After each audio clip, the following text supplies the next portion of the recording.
NABL accredited laboratories. First time it was accredited in 2021, and subsequently it was renewed in 2024. In patient care, I hope all the participants visited our hospital. We have OPD and IPD wings, diagnostic laboratory, pathology, biochemistry, and radiology. We have regimental therapy unit, wherein we go for almost 14 procedures in regimental therapy, and we have associated physiotherapy unit with regimental therapy, and we have a full-fledged pharmacy, and there are somewhat 40 instruments, and we are developing various dosage forms from tablets to classical decoctions and concoctions and arak and other things. Then we have a state-of-art operation theater here, wherein we have the census which has been very much precedented. Almost every type of surgeries we have conducted under the supervision of surgeon, and we have a maternity unit wherein we go for obstetrics and gynecological treatment of women. Almost it is through Unani medicine. NAM hospital OPD, there is some special concessions. We do not collect any registration fee from SC, ST, BPL patients and senior citizens. OPD patients receive medicine for 7 days free of cost. 50% rebate on all navigation to BPL patients and senior citizens. We have, yes sir, almost 17 OPDs we are running. 8 we are regularly running, and others we have special days for it. Then we have IPDs. We have 180 bedded hospital, separate wards for male and female patients, and then we extend the service 24/7. All IPD patients receive diet, drug, and investigation free of cost in IPDs. OPD census, it is increasing on, and in 2024 till date, we have got 148,000 patients treated in our OPDs. Then we have some private wards, and considering the demand from well-off patients, upgrade the accommodation facility by establishing 5 semi-special rooms as private wards, apart from health huts. Health huts comprise a patient room, visitor cum attendant rooms with furniture, attached storeroom, kitchen and bathroom for well-off patients, and we intend to go for medical tourism also. We have a cosmetology unit. Almost basic facilities we are providing.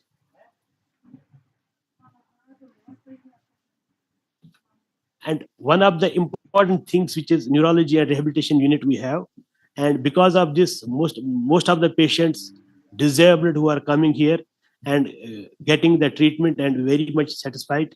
At the rating out of 8, it is 7 rate. They rated 7 and 7.5. Variety of neurology patients at a neurology OPD, most of them are post-stroke patients. The response to the treatment is remarkable. We have diagnostic facilities, almost all basic facilities, which can be at any good hospital. We are equipped with it, with very good staff there. Then we have a regional therapy unit. What I said, we have 13 procedures as a therapy, not as detoxification, as a therapy we are doing it. Then we have one special thing, what we call Turkish bath. The representative picture of this Turkish bath, which is situated at Bhopal, but we have innovated it through electric gadgets for heat and moist damp temperatures. This hammam is known for its medical benefits in lifestyle, neurological, musculoskeletal disorders, and skin diseases. In pharmacy, we have a well-equipped pharmacy to cope with increasing demand of various formulations, and also to establish pharmacy as GMP certified. The pharmacy building has also been extended. Physiotherapy is associated with regional therapy, and we are getting very good results or outcomes by combining physiotherapy with regional therapy. Our future plans, I should not deal with it this time.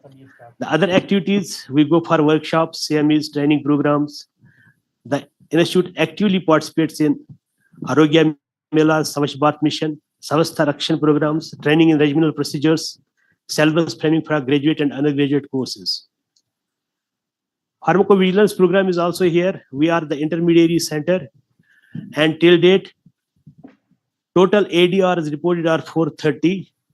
Total MLA reports are 8,679. Awareness programs are conducted. 273 programs have been conducted through our intermediate program. Total benefits of awareness program were 10,000. Thank you, sir, very much. I hope it will go well with all of us, and we will benefit from this sensitization program. Thank you. Sir. Thank you for the wonderful presentation, sir. Next, please join me in extending a warm invitation to Professor Bijon Kumar Mishra, sir, Chairman, Core Group of Experts for Insurance, Ministry of Ayush, for setting the agenda and objectives for the program. Sir, may I kindly request you to also introduce some of the dignitaries who are off dais during your speech, sir. Professor Bijon Kumar Mishra, sir, is an eminent international consumer policy expert who has made many years of professional experience. Over to you, sir.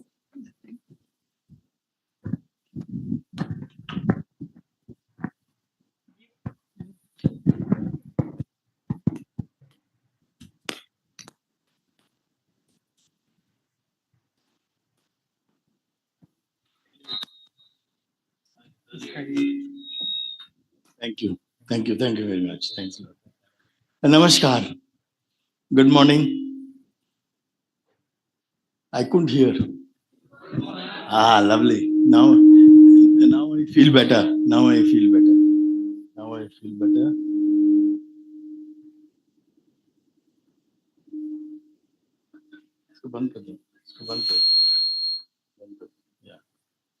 Yeah, so I have been also given the task of introducing our eminent people all over who are sitting in this room. So first I will start with the insurance companies. All my friends from the insurance companies, please come in the front. I want to show you all and give a big round of applause to them. Please come in the front. Please come. All my friends from the insurance companies, please come in the front. Please come in the front. Just get up and come. Come. There are a lot of chairs vacant here. Come in the front. Right. Come right in the front. Yeah. Very good.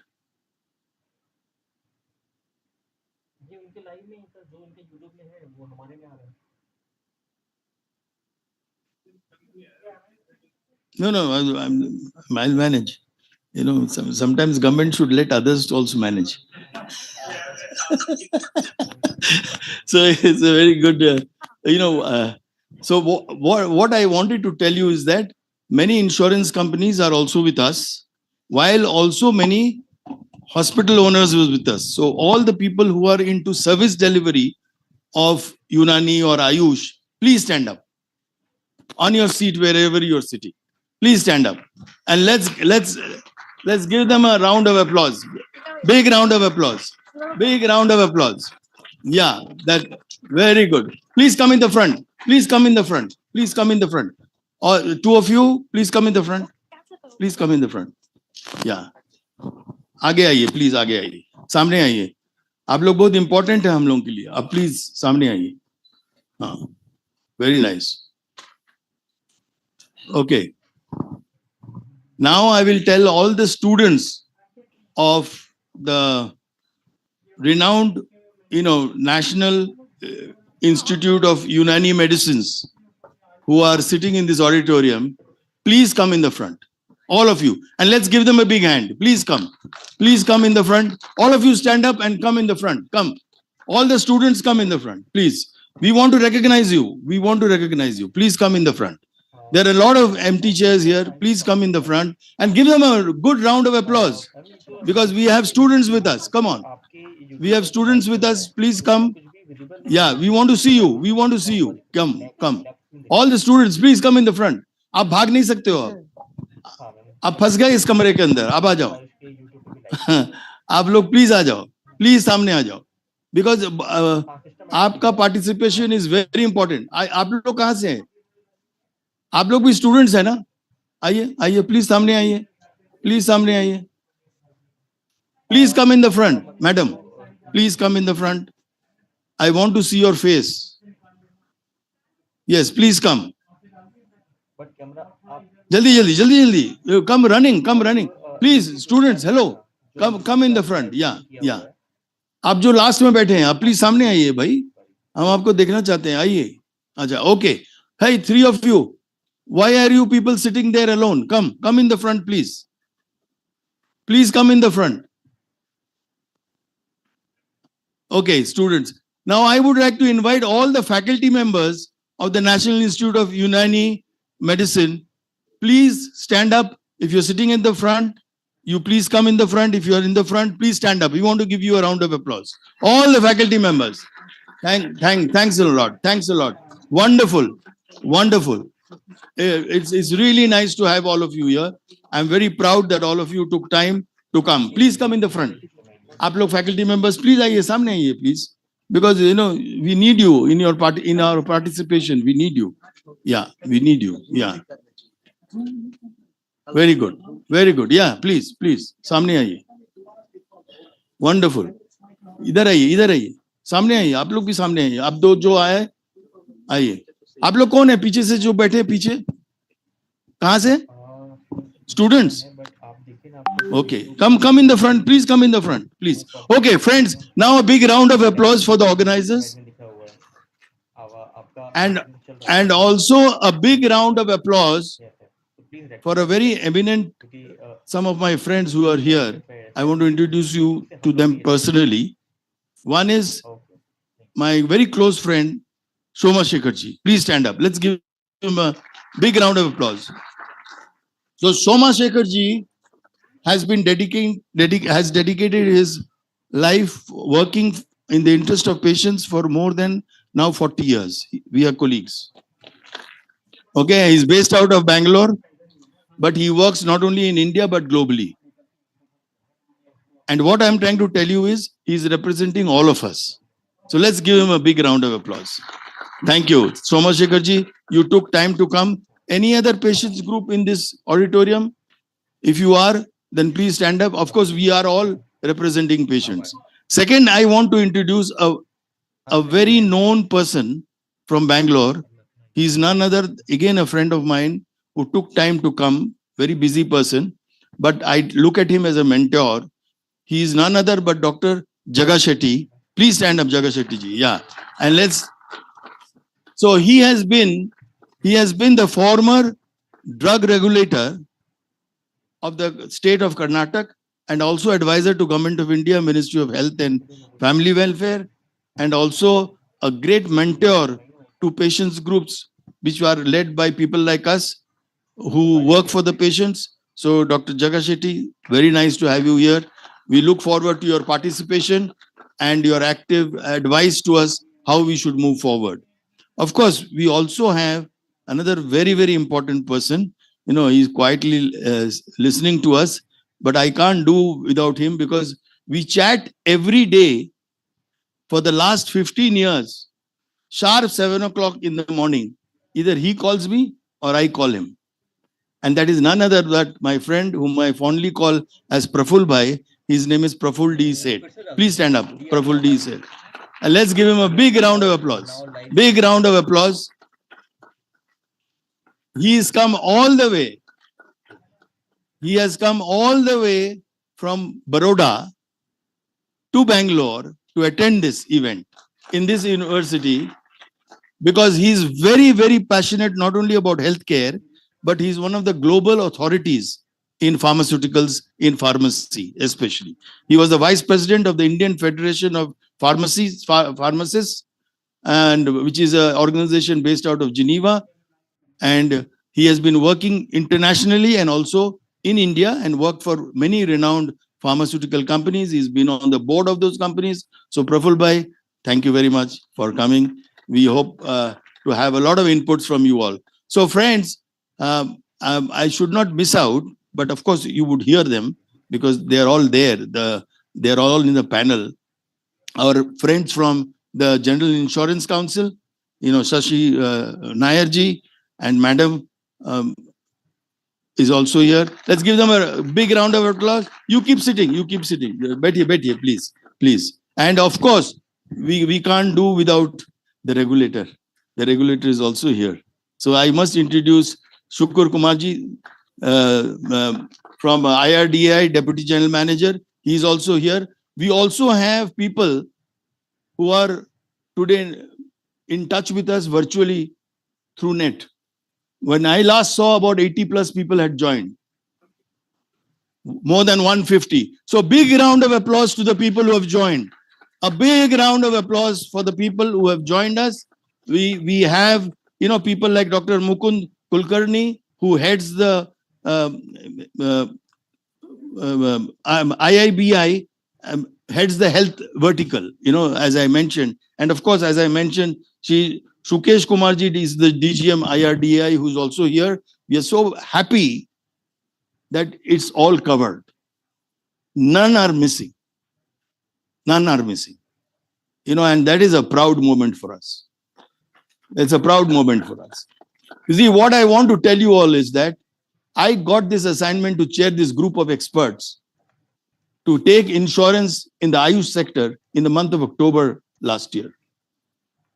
And I was very, very happy because Lord Almighty, gave me this opportunity because I wanted to work in the Ayush sector in the country. I had done a lot of work in the allopathic sector and still doing as a patients group person.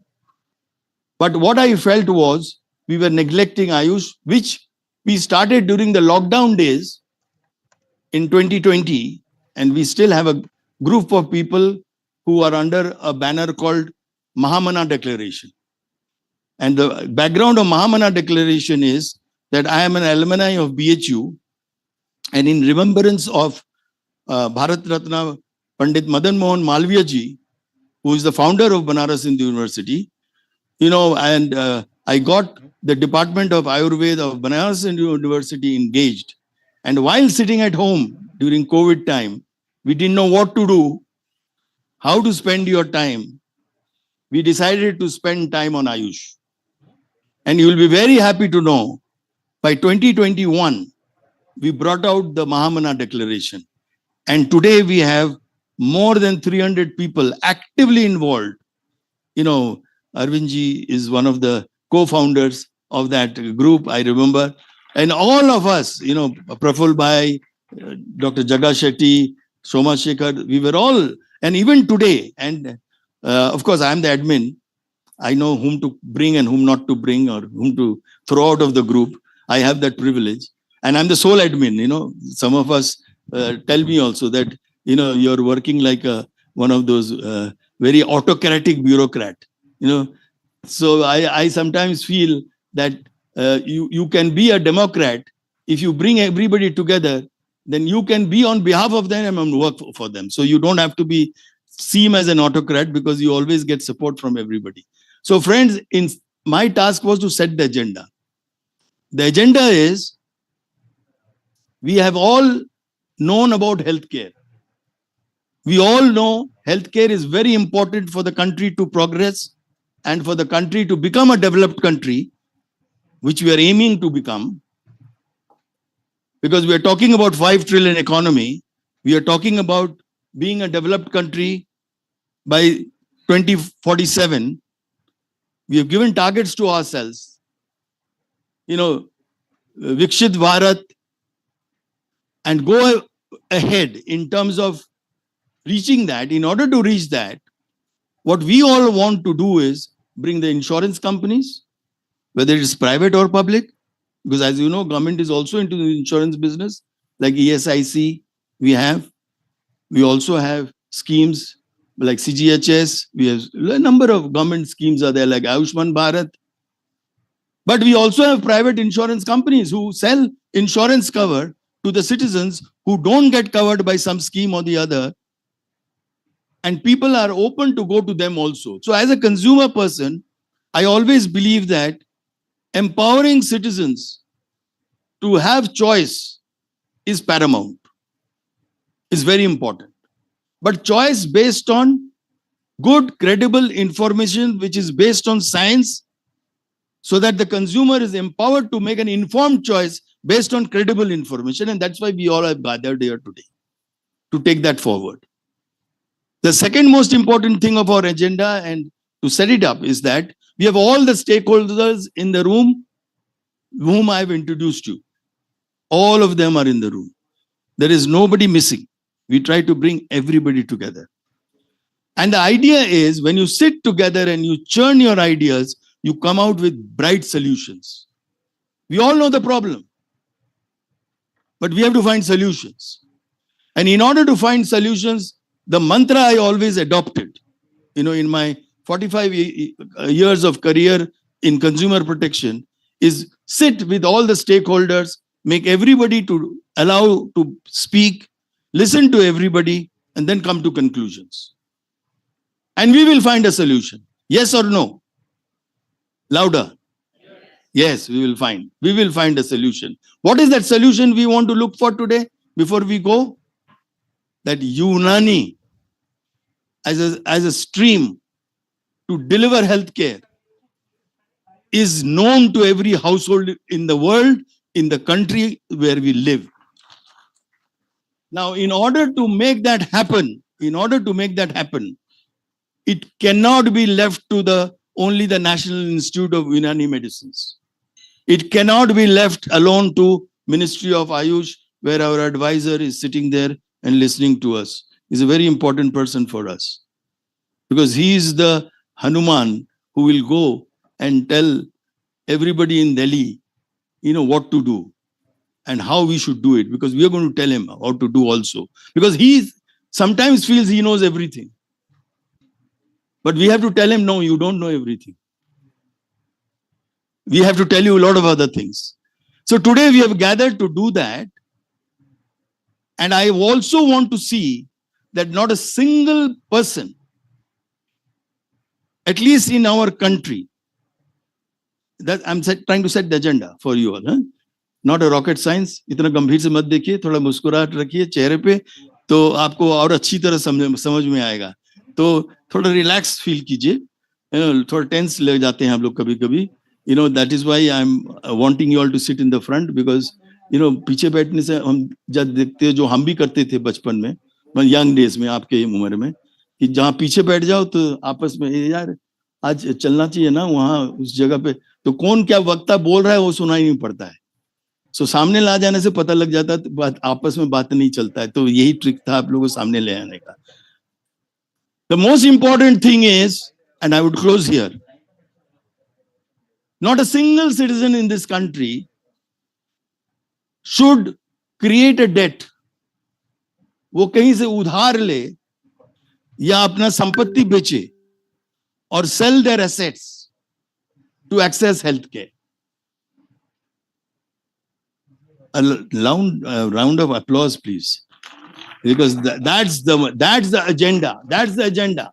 The agenda is, while you are being paid either out of the taxpayers' money or out of the patient's money, your main objective is nobody should be falling through the crack, or nobody should be there on this earth who has to sell his asset or create a loan or a debt to access healthcare. Am I right or wrong? Because if you want to become a developed country, and what we have learned from developed countries is that if you want to eradicate poverty, which we have eradicated to quite some extent from 2014 till today, but still we have a long journey to go, is to make healthcare universal, accessible, and affordable. And in order to do that, it's not a rocket science again. The health regulator or the insurance regulator who's sitting right in front of us, he's now the only person who's sitting in the front. So you all can fire him. What I want to tell you is, they have done some enormous work in the last 1 year. Enormous work, which he will tell you. which he'll tell you. And all the work which they have done till now is in the interest of the insurance policyholders. Of course, the industry is not left out. Where are my industry friends? Yeah, there. I always look at for you because you all are the key people, the movers, the industry. My all hospital friends who run hospitals, they're key movers. They have invested their hard-earned money or shareholders' money or people who have had confidence in them, and they've invested that money to get a suitable return, but at the same time, they are not into profit making in a profiteering manner. They are not doing charity. They're not doing philanthropy. They want a small return in their investment. And in order to do that, again, I'll tell you a tagline which I have developed for insurance. Sankhya badhao, policy ka premium ghatao. Sankhya badhao, premium ghatao. You see, that's my tagline. Because every consumer comes and says, oh, the premium is very high. I said that if it is high and if you want it less, go and tell 10 other people who have not taken insurance to buy insurance. Am I right? And in order to do that, you have to convince them that their money is not only safe, but their money will be used when they need it the most to get healthcare made accessible, which of course my friends from IRDA and the industry sector will talk about it in terms of how to do that. So friends, finally I would like to say that हम लोग आज वापस जाएंगे कुछ recommendations बनाकर in terms of how do we reach that goal which I've shared with you all. And finally, I would like to say I was part of that whole movement, which also my friends Soma Shekhar was, in 2005, 2006, when we started one of the most successful public campaign in the interest of the citizens in the country, which is what all of you know about, is called Jago Grahak Jago. So friends, let's all get together to make Ayush an household name in the coming years and make it so popular that nobody goes anywhere else but also has a choice to come to Ayush, which has not been promoted till now in the manner done, but in a systematic manner, which we will decide today. So thank you very much for giving me this time. I hope I have set the agenda. Thank you very much. Thanks a lot. Next, please. Thank you, sir, for setting the agenda. Thanks. Thank you. Thank you for setting the agenda, sir. The agenda set by you signifies your commitment to the advancement of healthcare in Ayush sector. Thank you, sir. Please join me in extending a warm invitation to Dr. Kastubha Upadhyay, sir, Advisor, Ministry of Ayush, to enlighten us on Ayush in insurance sector. Sir, we look forward to learning from you. चार platform पे डाला हमने अभी जो post बनाई ना we are now live वाले मैं हमने बना के दे दूं उसका तो थोड़ा चांस हो जाएगा बढ़ जाएगा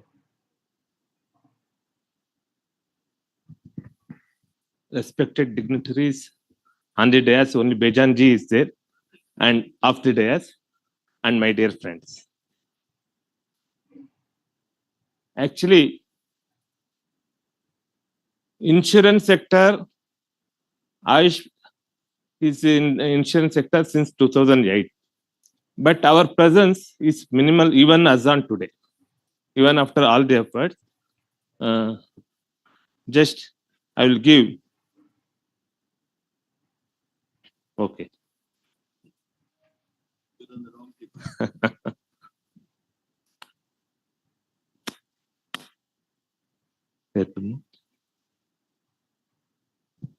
So this is the background. In February 16, 2013, 16 February 2013, first time health insurance regulation Ayush coverage has been notified under class 5.1. As a follow-up of notification, certain insurance companies like National Insurance, Star Health, General Insurance Company, ICICI Lombard, etc. have started giving coverage to Ayush treatments. Next, in 2016 was a major landmark where guidelines for coverage of Ayush systems in the insurance has been issued from the ministry, and industry started giving more coverage to Ayush. In that 2017 IRDA circular, norms for Ayush coverage, it has been notified. All the teaching hospitals and hospitals having registration with government authorities with 15 patient bed, minimum 5 qualified registered doctors and qualified paramedical staff. But these 15 doctors, because Ayush setup is still have not grown so much as compared to our allopathy. So this 15 doctors criteria was not fulfilling the need of Ayush sector, because Ayush sectors are having small setups. So that was been the agenda before the government, and all the stakeholders were pleading the government to have some modification in that. So modification has been introduced in 2019, where definition of Ayush hospital has been changed to having at least 5 patient bed, having qualified medical Ayush practitioners, and having dedicated Ayush therapy sections, maintaining daily records. And one of the main drawback for Ayush systems is we are poor in maintaining our data. And insurance coverage cannot be extended unless you maintain proper data. That's why I have intentionally kept that data maintenance for insurance claims as one of the agenda item in the afternoon session.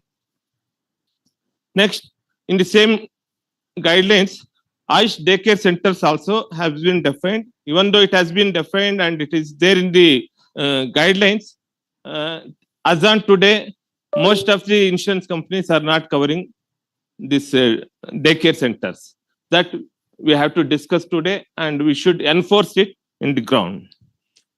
Next criteria for daycare center is their pre-entry level certificate from NABH or higher certification or state level certification. Current status, we have formed a core committee where we have 3 items to advise and monitor insurance sector. Professor Bejan Mishra ji is the chairman of that committee. After he come to us in the group, we have introduced a lot of dynamism in this sector, and we have conducted so many sensitization programs, 3-4 meetings, and we are coming out with white paper, and that core committee is having the meeting today in the afternoon also. Then to conduct sensitization program, it is 3rd program, then conduct study on current status of Ayush system and present a white paper. This is also will be going to be finished in another 2-3 months maximum. So this is the October is the starting. Now we are in June. By this duration, we have conducted 3, and all over the country, this type of sensitization program is going to happen. Then after that, for revision of treatment rates, guideline rates for treatment, Ayush treatment, one committee is formed. I am the chairing that committee, and Mukul Patelji is here. He is also a member of that committee. Next, for adoption of ABA ID and data collection.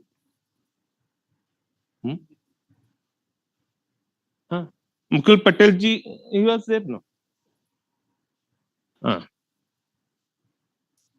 Then one of the latest development, every person sitting here should be aware of, is IRDA on January 31st has come out with the guidelines where differential treatment for allopathy vis-a-vis to Ayush system should not be done.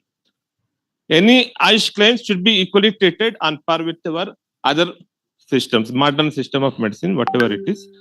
So this is there, and all the policies, existing policies, has to be revisited by the insurance companies.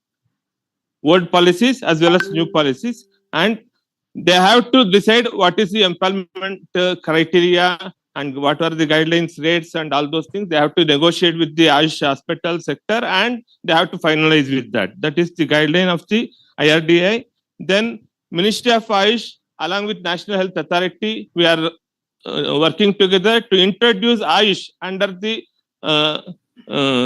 this PMJAY, Prime Minister Jan Arogya Yojana, Atal Bihari Prime Minister Jan Arogya Yojana. Then for all executing all these things, basic problem is standard treatment guidelines. Insurance companies require standard treatment guidelines to evaluate whether hospitals are really genuinely giving treatment to the patient or they are just billing for the patient. Unless they ensure that they can't go ahead with the processing of the claim. For that, they require standard treatment guidelines, and Ministry of Ayush is preparing already with the discussion with the GIC and other sectors, and also with the NHA. We are finalizing standard treatment guidelines for all the sectors, not only Ayurveda, yoga, naturopathy, Unani, Siddha, every system. So already draft guidelines have been shared with the GIC, and 2-3 meetings are scheduled under the chairmanship of Deputy DGHS, Dr. Raghu. So that is going on. So this is, I think, IRDA, when they present, they will cover it. This is the data from IRDA. So total out of 316 products, 259 covers the Ayush. That is the before 31st January 24 on this. Current, there may be change in the coverage. 68.7% of the products covers Ayush without sublimit. 81 products with sublimit. Now that sublimit also has to be removed. What is sublimit? Suppose patient is having a treatment and bill is around 1 lakh. Insurance company says your coverage is only for Ayush, only 10,000. You can give only 10,000. Remaining you have to bear from your pocket. That is what sublimit is. Now that sublimit has to be removed. That is the direction from the IRDA. These are all the hospitalization claims reported. See, from 2,859 in 1819, now it has reached to 10,826. Still, it is very small compared to this big country. This has to reach 1 lakh before next year. That is our target. If we work together, by the end of December, this should reach 1 lakh at least. And amount hospitalization claims, it is 75.52 crores as on 23-24, 31st December. Now, NABH accreditation, around 2,066 Ayush hospitals have been accredited by NABH. Then Ayush network in Karnataka, because this is the sensitization program for 3 states. I am covering only these states. So around 162 teaching hospitals are there, sector-wise, state-wise, all specifications are there. Then under NAM, integrated Ayush hospital, there are 7 in number. CCRS, CCRUM, CCRH has got total 5 hospitals. Apart from that, one yoga naturopathy hospital is there in Karnataka from the central government. Then, as per the resources received from GIC, these are all the companies that are providing insurance coverage in these 3 states. And this data may not be comprehensive because till our committee formed, there was no separate capturing of data related to Ayush from the all insurance companies. So whatever data they can able to collect and submit it to GIC, that has been shared with Ayush Ministry. And out of that, this is what deducted. And see, only 1 company for whole state and 2 companies for whole state in Telangana. In Karnataka, we have good numbers, but this scenario has to be changed. That is the responsibility of all of us, both hospitals and insurance companies. I hope we will fulfill this responsibility, and all the insurance companies, because IRDA guidelines says there should not be discriminatory treatment for Ayush. So everybody has to give coverage to Ayush sector. Then insurance company wise, 15 companies in Karnataka from SBI. As per the list, hospital list is there. I have to move past because there is no time. Raheja, QBI, there are 17 Ayush hospitals recognized. Then Niva Bupa 7, Kotak Mahindra 3, Oriental 3, and other companies Reliance 3, Universal Sampo 2, and Bajaj Alliance 1, National Insurance 2, and these are 2 hospitals for the whole company, whole insurance company. Why I have focused all these things? I have collated data of these three states to show that where we stand. Out of so many insurance companies, one company for whole state and one insurance company having one or two hospital recognized for Ayush sector. That is actually we are at the bottom. We have to reach far away. So we have to see that. And today you can we have a panel discussion what we have to do from the hospital side and what we have to do from the insurance company side. That we will discuss together. And this scenario has to change at least by next year. I hope next year these figures has to be changed. This is the scenario of these two states. See, in Telangana, only SBI covers only two hospitals. Kotak Mahindra is one hospital. Andhra Pradesh, only SBI is covering only one Ayush hospital. So this is the status of the insurance sector in Ayush in these three states. And this state has to be changed. And I think Commissioner Ayush has joined us. We extend our warm welcome on behalf of the group. Thank you. Afterwards, we conduct all afterwards. Thank you, sir. Thank you for enlightening us. Now, we would like to extend a warm welcome to to Sri Srinivaslu, sir, IFS Commissioner, Department of Ayush, Karnataka. Sir, may I kindly request you to come on stage? Now, I kindly request Professor Abdul Nasir Ansari, sir, Director in Charge, National Institute of Unani Medicine, to kindly come over and present a small token of love, a memento to Commissioner, sir.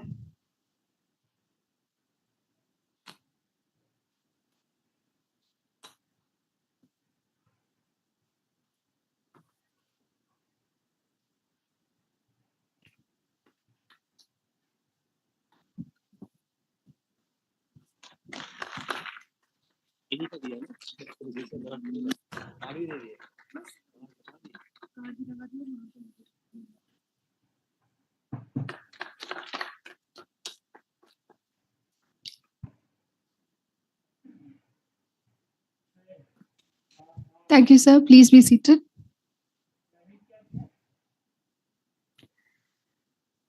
Next, I kindly invite P. Shashidharan Nair, sir, Head Technical Health, General Insurance Council of India. Sir will take us through the topic, prerequisites for empanelment of Ayush hospitals under the insurance. Over to you, sir.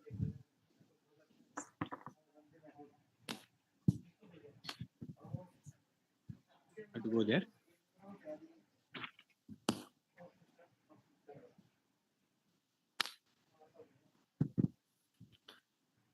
A warm good morning to all of you, all eminent personalities, dignitaries on the dais, from the hospital fraternity, from the Ministry of Ayush, from the committee, my own colleagues from the industry, and the wonderful students of this institute.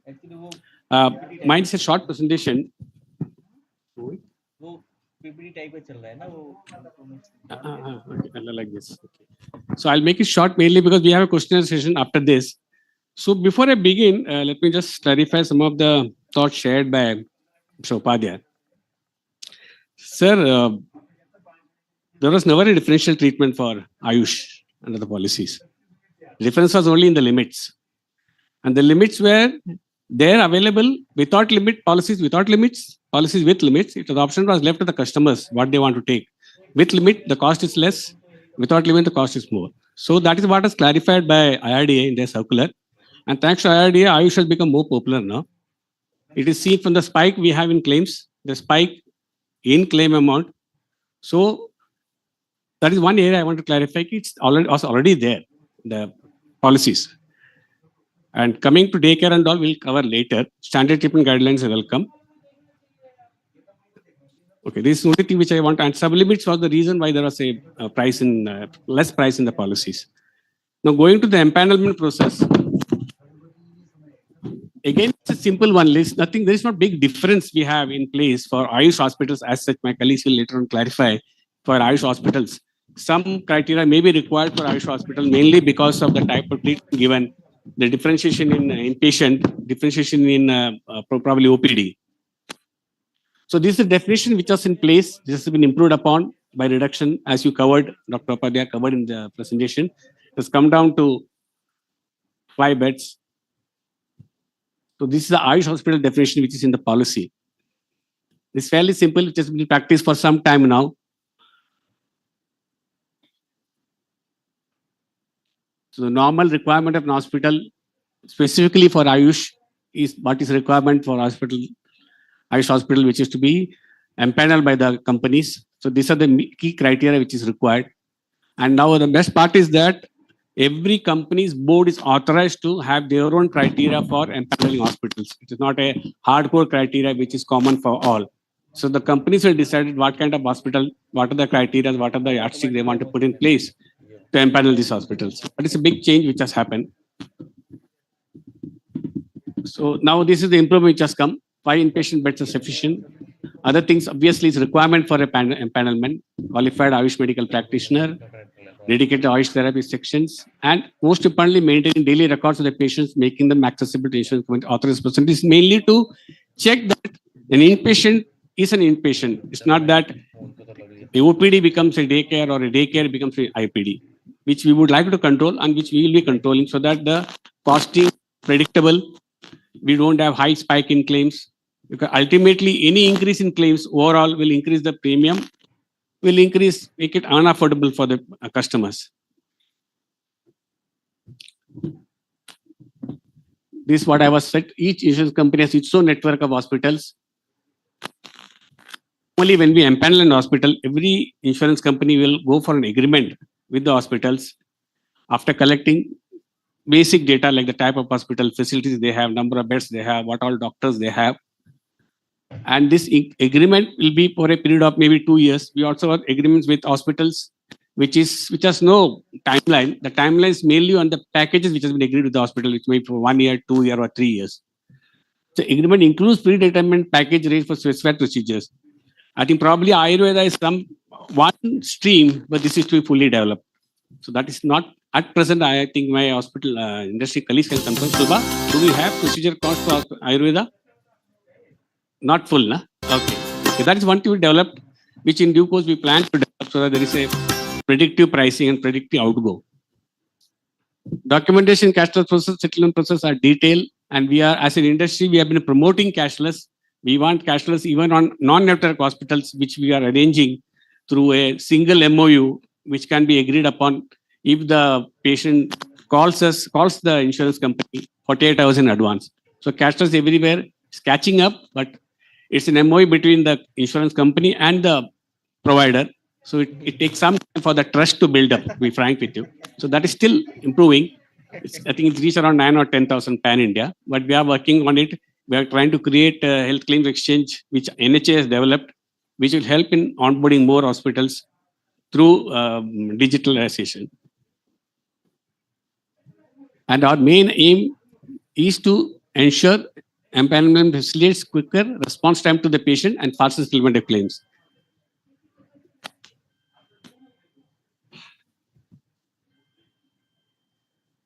The idea of having more network of hospitals, it is also a directive from the regulator saying that we should have almost all hospitals in our panel, irrespective of what line of treatment is given, within the parameters of the policy. And companies, just to reiterate, companies are free to design their own board approved policies. It's up to them how they want their panel to be done. 5 beds is a minimum requirement as of date. And as far as daycare procedure is concerned, just to the benefit of all of us, if you see the daycare definition, which will come later, has today, I'll cover that. Before that is one important exclusion, which we would like to convey, which we like to carry and which we like to implement is no hospital which has spa facility or any other, recreation facility associated, we will not empanel them. It will be very difficult to have differentiation. It will be very difficult to have us to say what is gone for treatment, what is gone for the recreation. So this is a stand which we have taken, probably will continue unless there is a marked change or improvement by which the industry can say, okay, the treatment given is only for an exclusive purpose.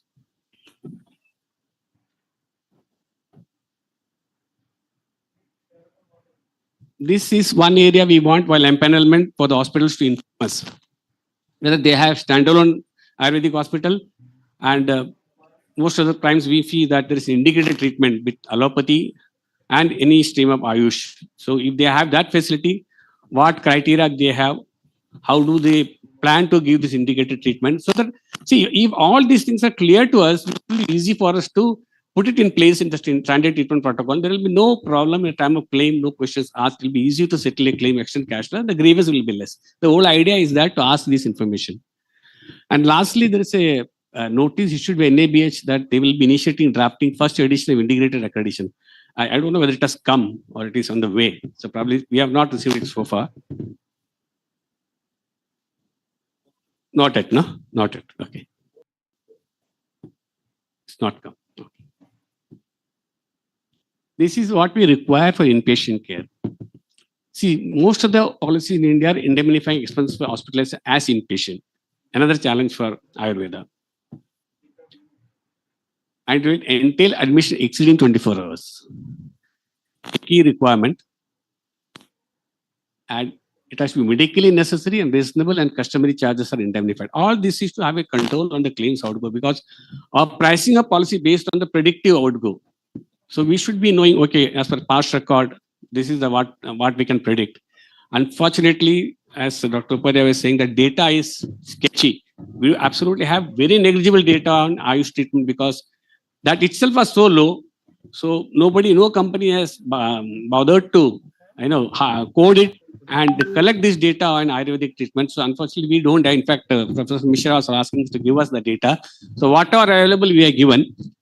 So that has given a misnomer. It is not that one state, there is only one insurance company. All insurance companies are covering Ayush in all the states. Hospital empanel may be few, but pan-India, any policyholder is entitled to Ayush treatment. So irrespective of state, the problem is empanelment of hospital. How many hospitals are exclusively providing this? Or how many hospitals have an Ayurvedic wing which can be recognized? Probably that is why you see the number being less. But this will increase. This will increase. And documentation is required. This is again in line with other hospitals also.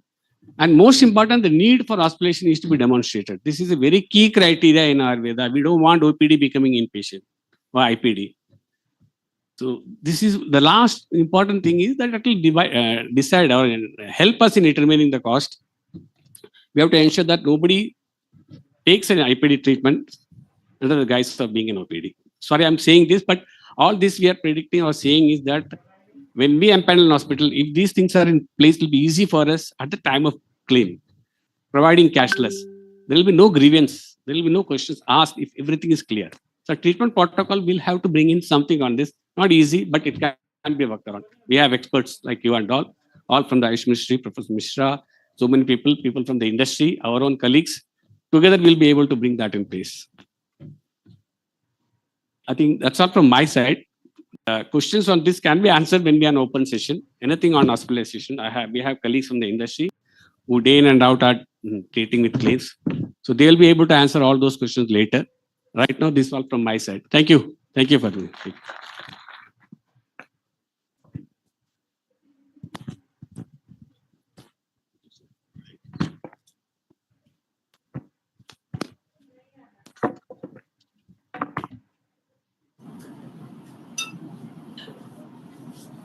Thanks for taking us through this important topic on empanelment of hospitals, sir.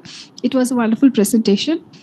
Please join me in extending a warm invitation to Mukund Kulkarni, sir, Head of Health, IIBI. Sir will take us through the Rohini platform, which stands for Registry of Hospitals in the Network of Insurance and aims to create symbiotic relationship between the stakeholders. This is going to be an online session.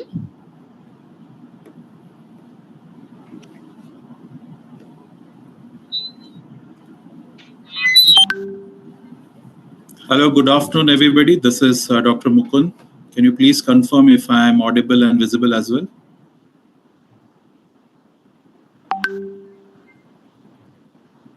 You're audible, sir? Yes, sir, you're visible. Thank you so much. Can I start? Yes, sir, please start, sir. Okay. So good afternoon, everybody. My name is Dr. Mukund. Thanks for the introductions. I head the health vertical at IIB. Before I jump into the specific agenda of what is Rohini and how does it help the hospitals, I would like to spend some initial time on also speaking about what is IIB and how is it participating in the health insurance ecosystem. So can you please confirm if my slides are seen on the screen, please? Yes, sir. Your slides are visible. Thank you so much. Please continue. So IIB is basically Insurance Information Bureau of India, which was established more than a decade back. And the idea was to create a vast repository of data related to the health insurance operations in India. So we do have immense data available, and we are at this moment proceeding on collecting those data in a real-time fashion.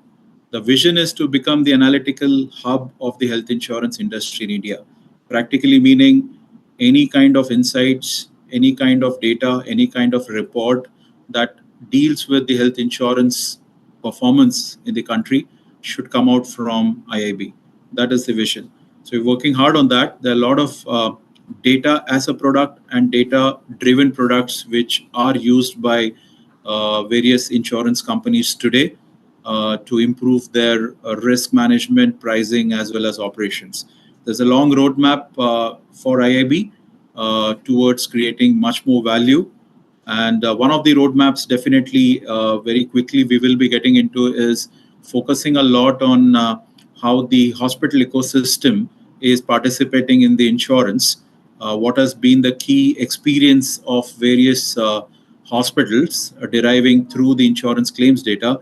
And within that, I would also say that we are going to focus even more specifically on Ayush, which is the subject of interest for this forum. And how that will happen is something which we will speak about a little later when we speak about the hospital empanelment. So that's about IIB.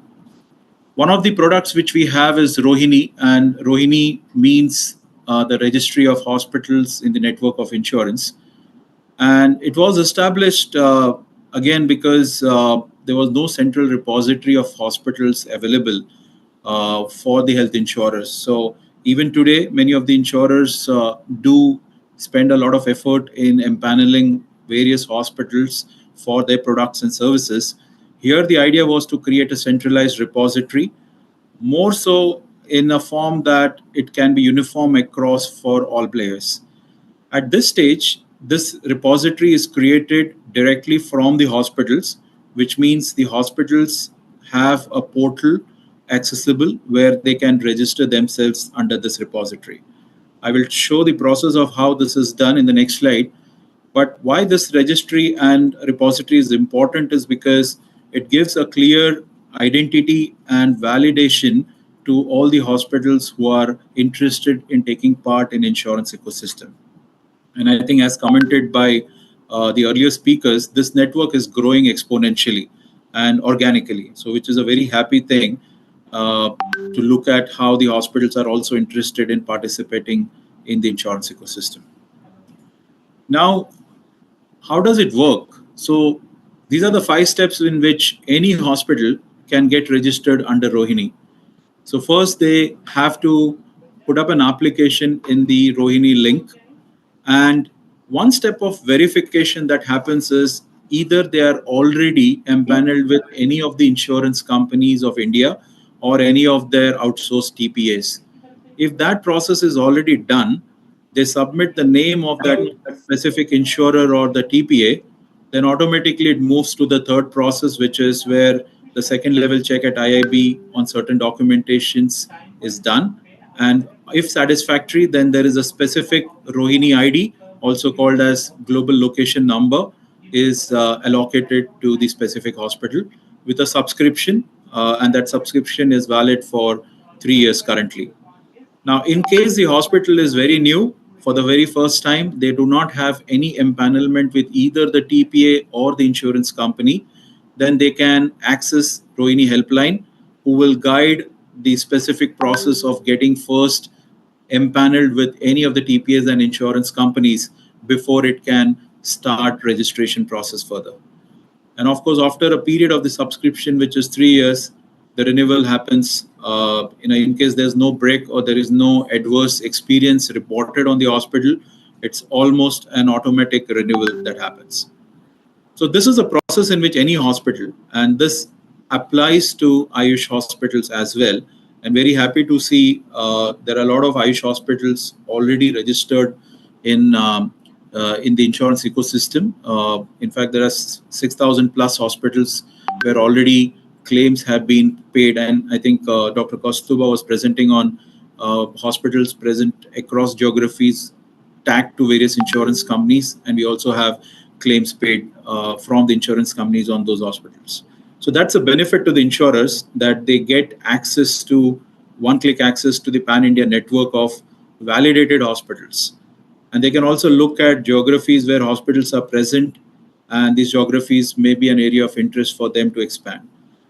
And more or less, we are also kind of creating a standardized repository here, along with the contracting and utilization trends. I'll speak about some of the enhancements which we plan to do at Rohini. I call it as Rohini Plus, which would make the repository much more richer in terms of the details about the hospitals, as well as, because we also have the claims experience data from these hospitals, we can come up with good quality trends and analytics on these hospitals as well.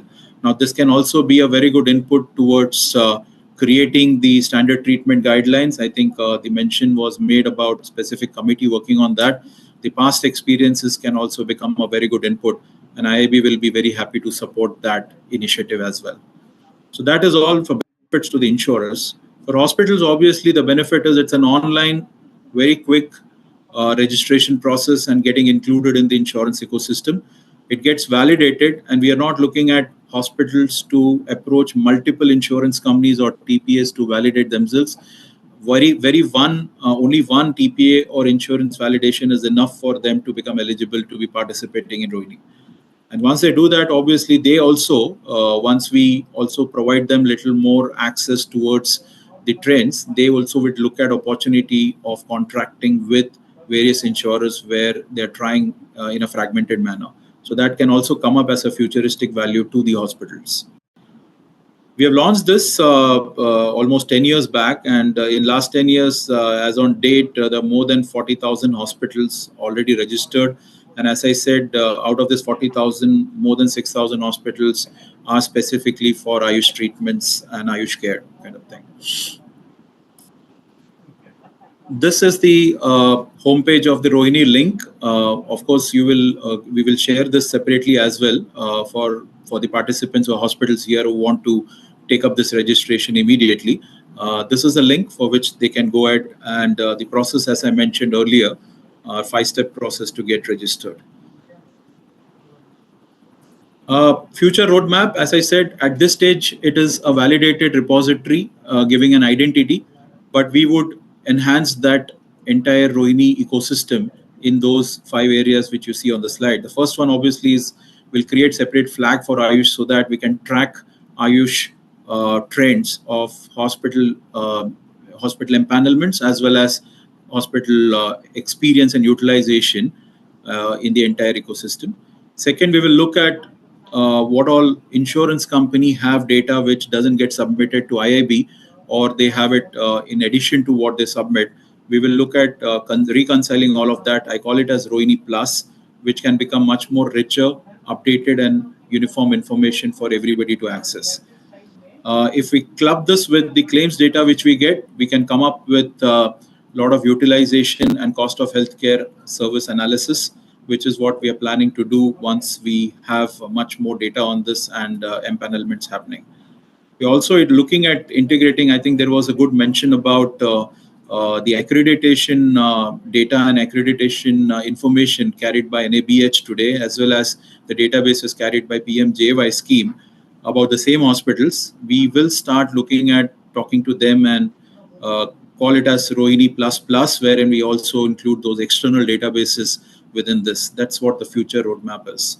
And of course, with all this rich data, we can do a lot of hospital analytics specifically related to more important ones for the health insurers as well as for hospitals, is looking at the experience, cost, utilization, and trends.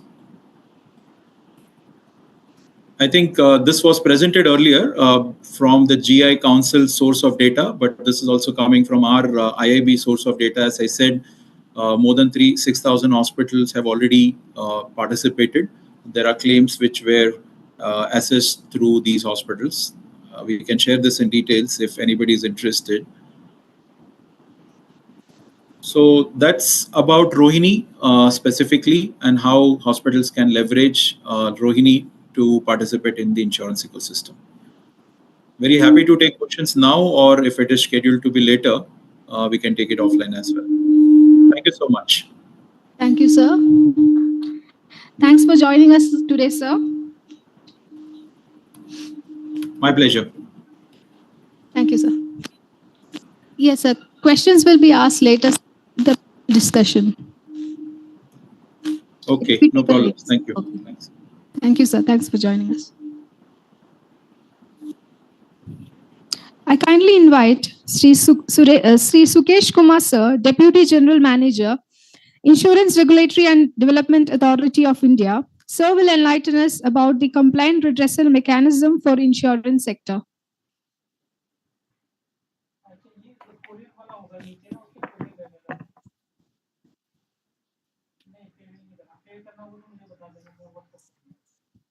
That's it. The mic is.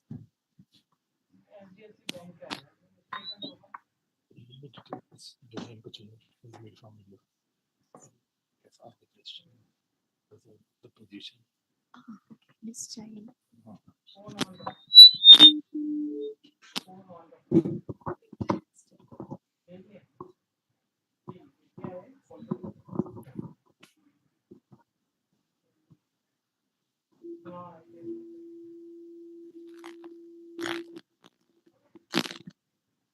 Okay. Good afternoon.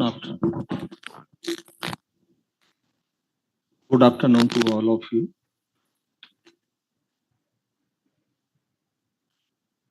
Yeah, I am Sukesh Kumar, working as DG in IRDA. I would like to extend my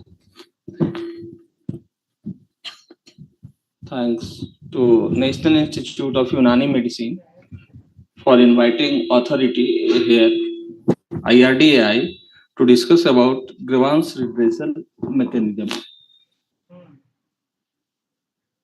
Actually, one of the objective of Insurance Regulatory of Development Authority of India is to spread awareness about insurance as well as maintain confidence in the insurance sector. And for that, there must be an adequate grievance redressal management. So we shall discuss here only the related to the protection of policyholder and what are the regulatory provisions related to the grievance. So recently we have come out with the revised regulation in respect of protection of policyholder interest, and which specify and define exactly who are the complainants and what the complaints are. So what type of complaint can be? It can be written form, it must be in written form, but all type of written form like letter, courier, mails, even a person comes with the through call center, then insurer must make adequate provision to make it in writing by voice recording or any another techniques. It can be against any insurer or to any distribution channel. Complainant means a policy holder or prospect who intends to buy an insurance product, or nominee or assignee or any beneficiary of the insurance policy. And the same again, he must have a complaint against insurer or any distribution channel. Next, we shall how to go next. Pardon me.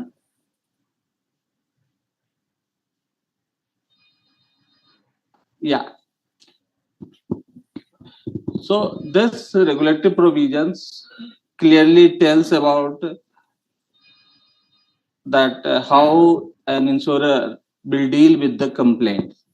Every insurer will have a system, including IT system and procedure, for doing everything related to grievance or complaints of the customer. It should be registering the complaint and giving timely solution to the complaint. It must also include that if a complainant is not satisfied with the solution provided by insurer, then how he should proceed. Like he must be given the address of ombudsman where he can escalate the matter in his final resolution provided by insurer. Further, it also includes not only insurer but each and every distribution channels. Further, no insurer or distribution channel shall discourage any policyholder or claimant that you won't make any claims against us. So, the grievance redressal procedure exactly will tell, and it has been already been specified, and that to be followed by each and every insurer or distribution channel. Actually, the procedure which has been provided to be followed by insurer, once you receive the complaint, you must immediately respond and acknowledge the complaint. If you have certain additional information which you need to properly address the complaint, then you must do well within in a week. And if insurer must provide a resolution within 2 weeks, not more than 2 weeks, within 2 weeks, and in final resolution, he must also mention that if you are not satisfied with the resolution provided by us, I mean insurer or distribution channel, then where you can escalate, like the contact details, name, everything of the insurance ombudsman. And these all things should be published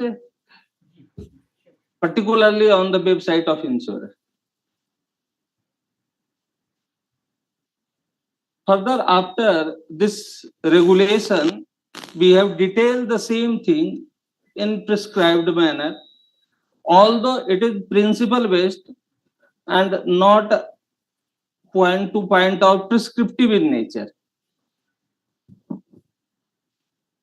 It mentions that some grievance and everything can be provided online.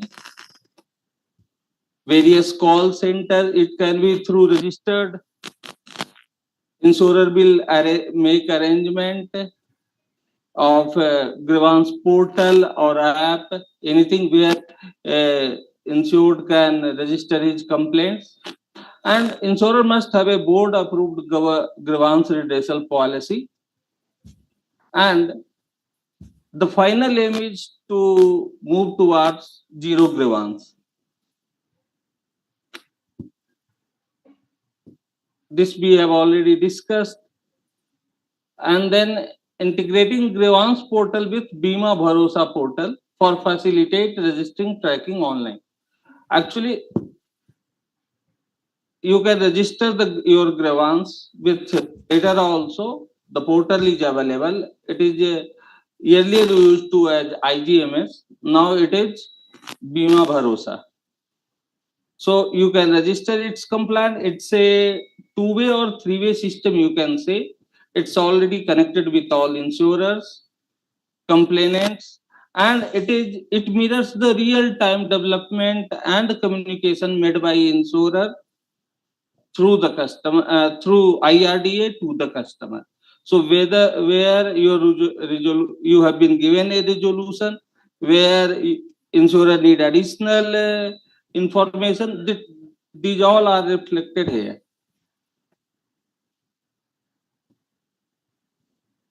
So, yeah, and the timeline have been decided. There are prescribed timeline that within 2 weeks you have to provide adequate resolution. That's all from my side. Thank you.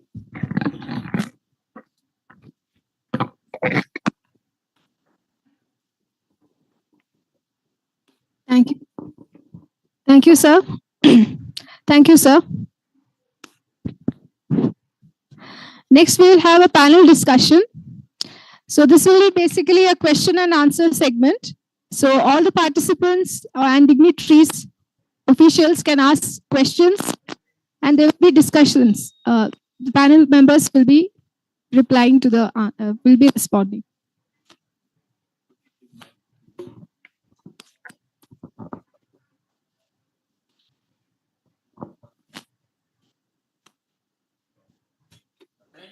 Please raise your hands.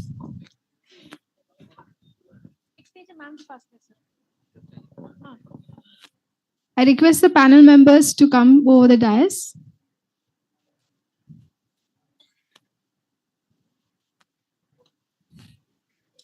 Kindly raise your hands if you have any questions. Sir, myself, Dr. Yunus Munshi, I am heading National Research Institute of Unani Medicine, Hyderabad, which is NABH accredited institute, and we have NABL accredited laboratories. So it is part and parcel of Central Council for Research in Unani Medicine. And I think it is the only Unani hospital in Telangana which is NABH accredited.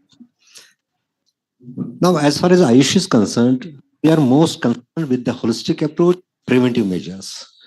For preventive measures, we employ certain regimens for detoxification, which we call as tankiya, so that the person remains healthy for the year ahead. Can you cover that also under the insurance plan? So, Mike, please.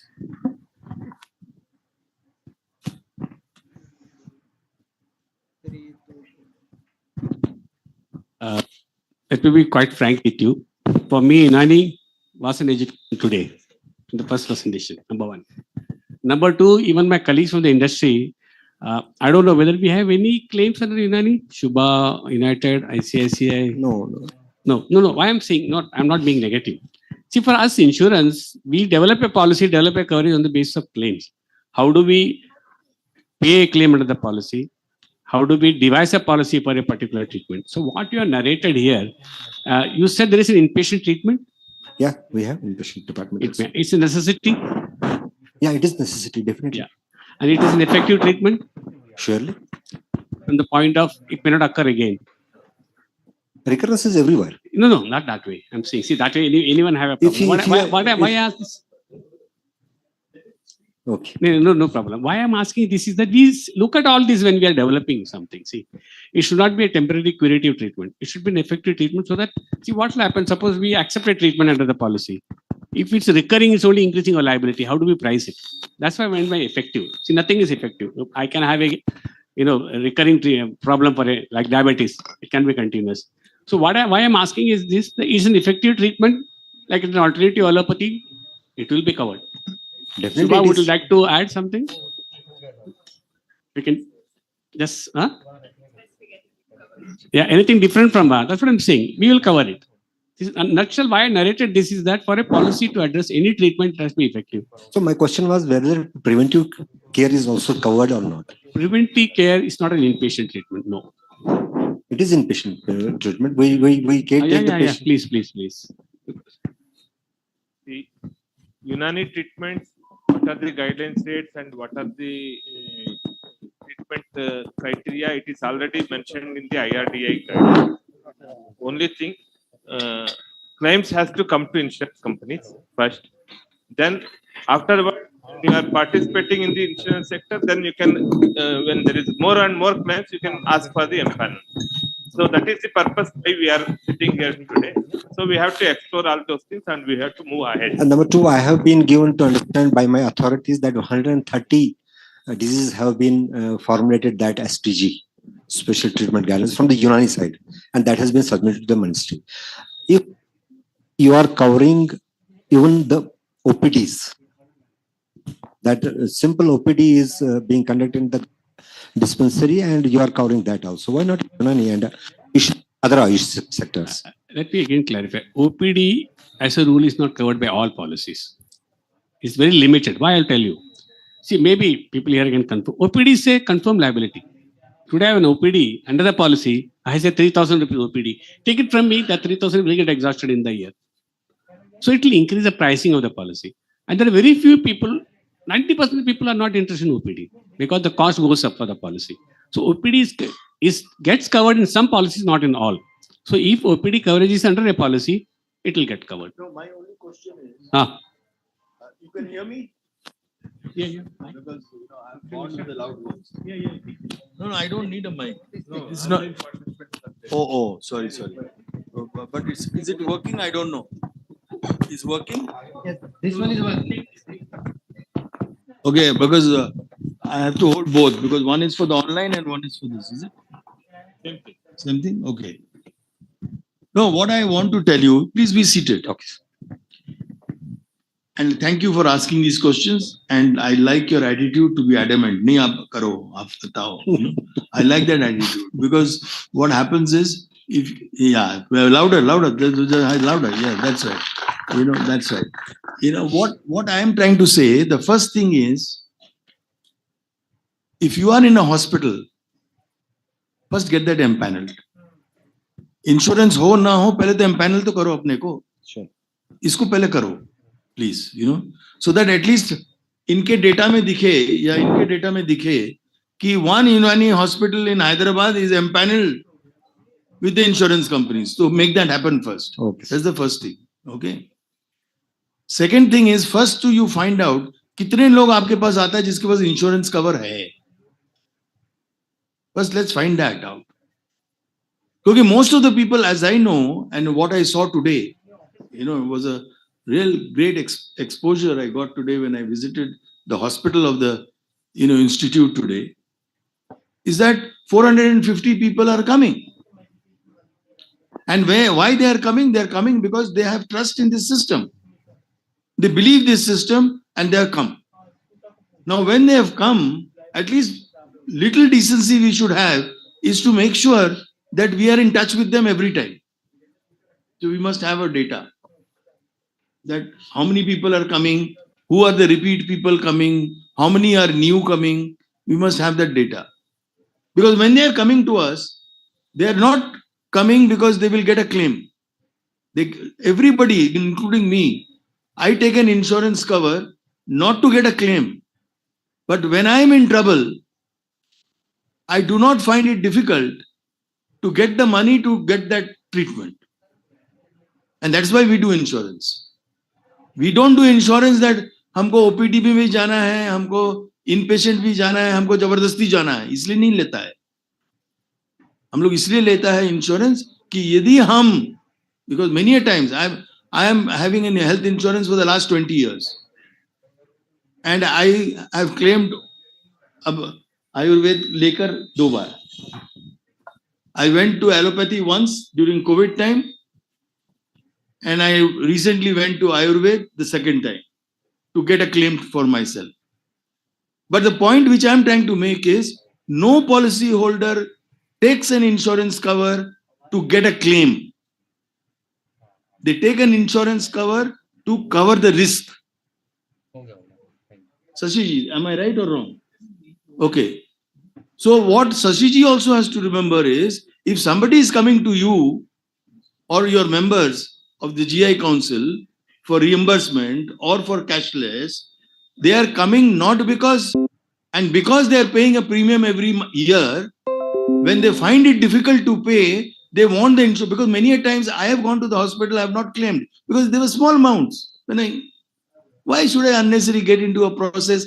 I would rather have a no claim bonus at the end of the year. So what my contention is, there are different profiles of citizens or patients, and we have to understand that profile. So I'm very happy. I'm also based in Hyderabad. Sometimes you should invite me to go to your institute. Sure, sir. You're always invited. No, You're always welcome. No. Wahan jaake I don't want to get lost.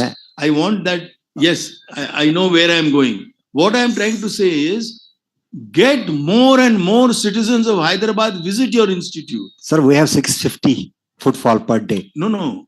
650 kuch nahi hai. But it is big in a city like Hyderabad. नहीं, हम जामनगर गए.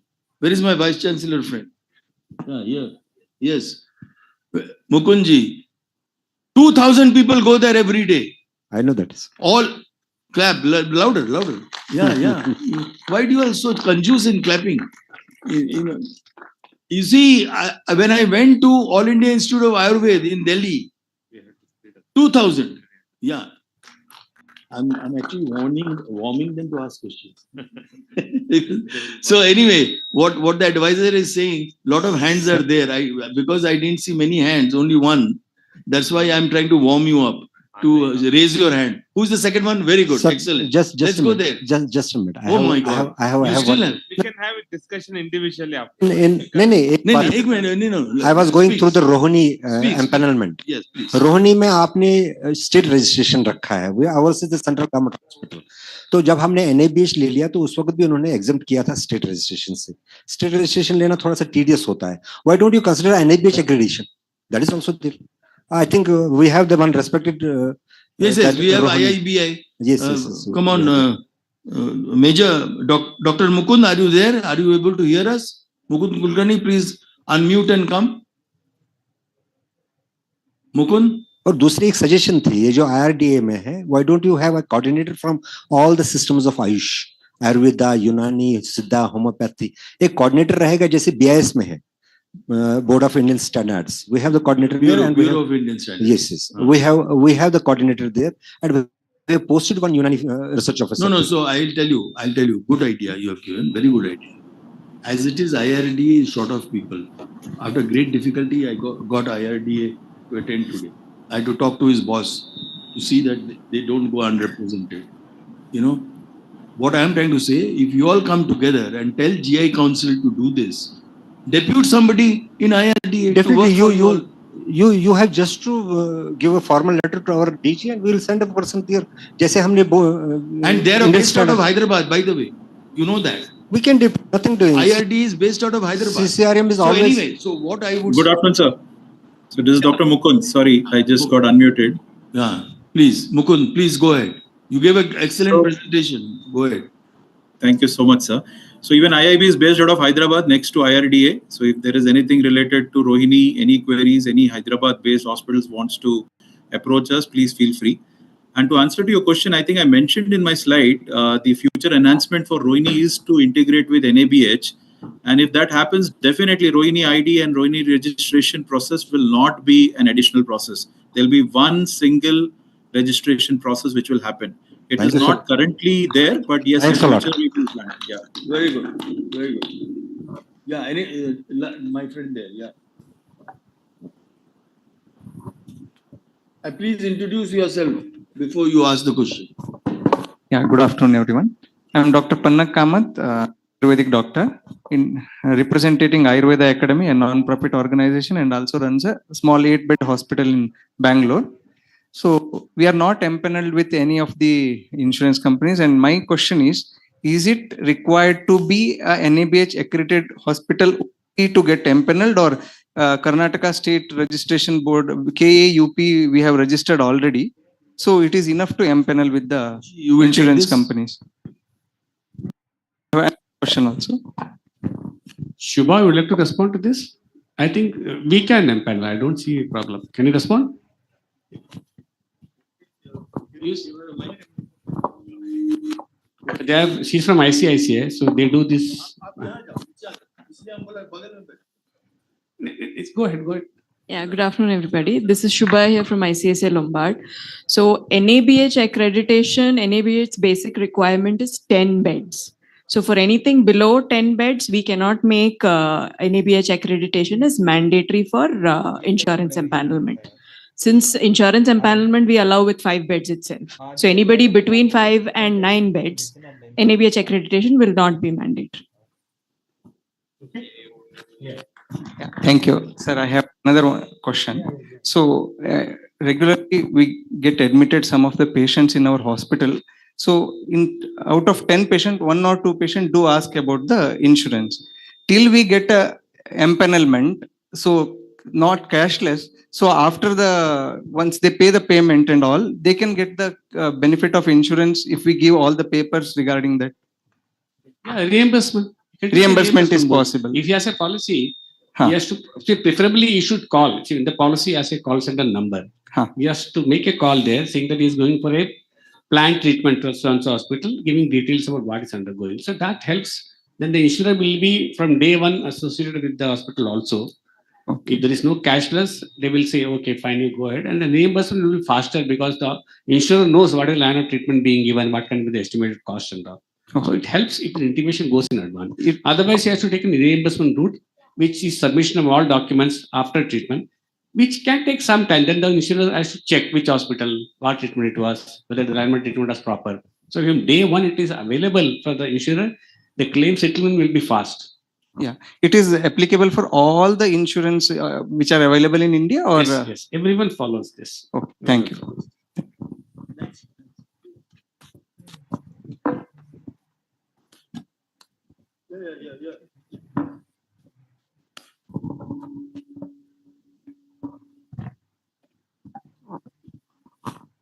Namaste, all of you. Sarveshwar from JSS Medical College, Mysore. We have a teaching hospital of 260 bedded, and we are in the third cycle of NABH.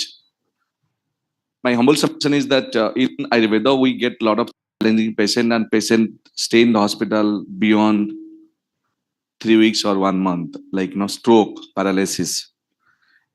Sir, Professor Bijan Mishraji, any thought process are there, any maximum limit that patient need to be admitted in the hospital, and the frequency of admission? Because in challenging patient treating, patients also require for sitting, getting admitted in the hospital. Clarification regarding the same.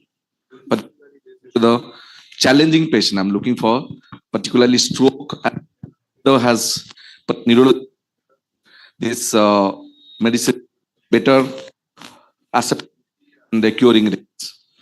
Over to you. We open with you very difficult question to answer, because what you are asking is requires a lot of medical information, number one. Number two, I hope there is no mix of palliative care. There will be some, isn't it, of the patient, what you said? Is palliative care or it's purely treatment? I think purely treatment. See, number of days, we also, see, I told you, anything, every policy has a predictive pricing. So if it's a special case where a patient has to remain in the hospital treatment for a particular period, very difficult for us to say, okay, you cannot go beyond a number of days. It can happen in allopathic treatment patient also.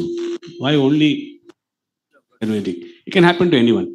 You see, as long as it is medically required and I think recorded and approved by a treating doctor, I don't see an issue. But still, I think I will again go back to my company colleagues to say their views, whether they have received such cases, how they are treated. Shubha or United India or anyone, or not monopolized, but Shubha, since I know her personally, I'm requesting Shubha, can you just attend? Anybody, any insurance company can, those who have handled a case like this, probably that will really help. And if you have not handled also, it will help. Then how do we handle? Na? That's the best way. Shubha, would you like to respond? Give your thoughts. There's no commitment. It's just we are sharing thoughts.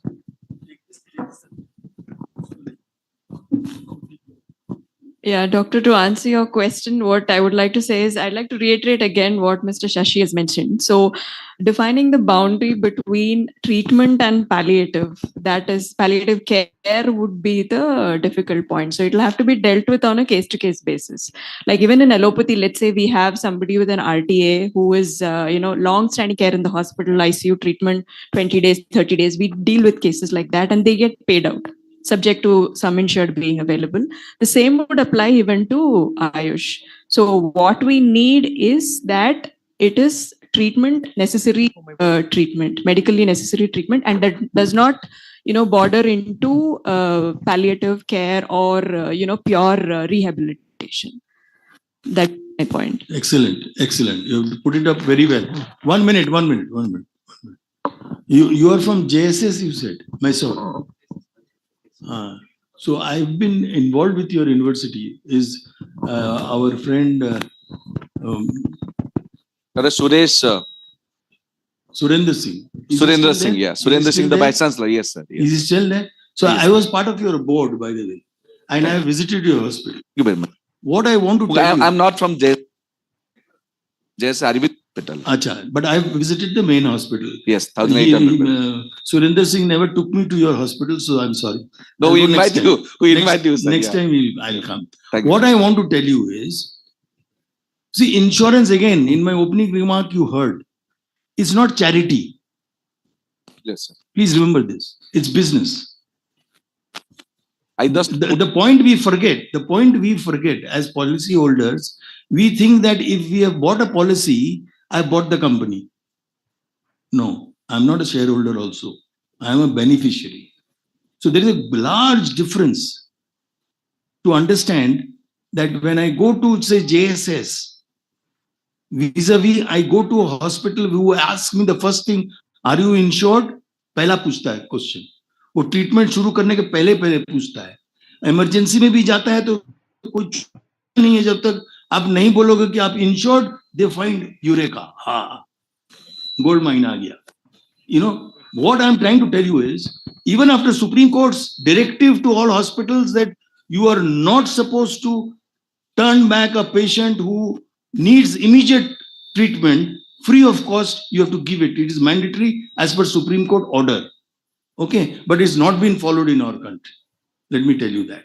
But what I want to tell you that if you go with the insurance policy, please remember it is governed by a lot of do's and don'ts. There are a lot of terms and conditions. And what you have said, very beautifully you have explained. Very beautifully you have explained.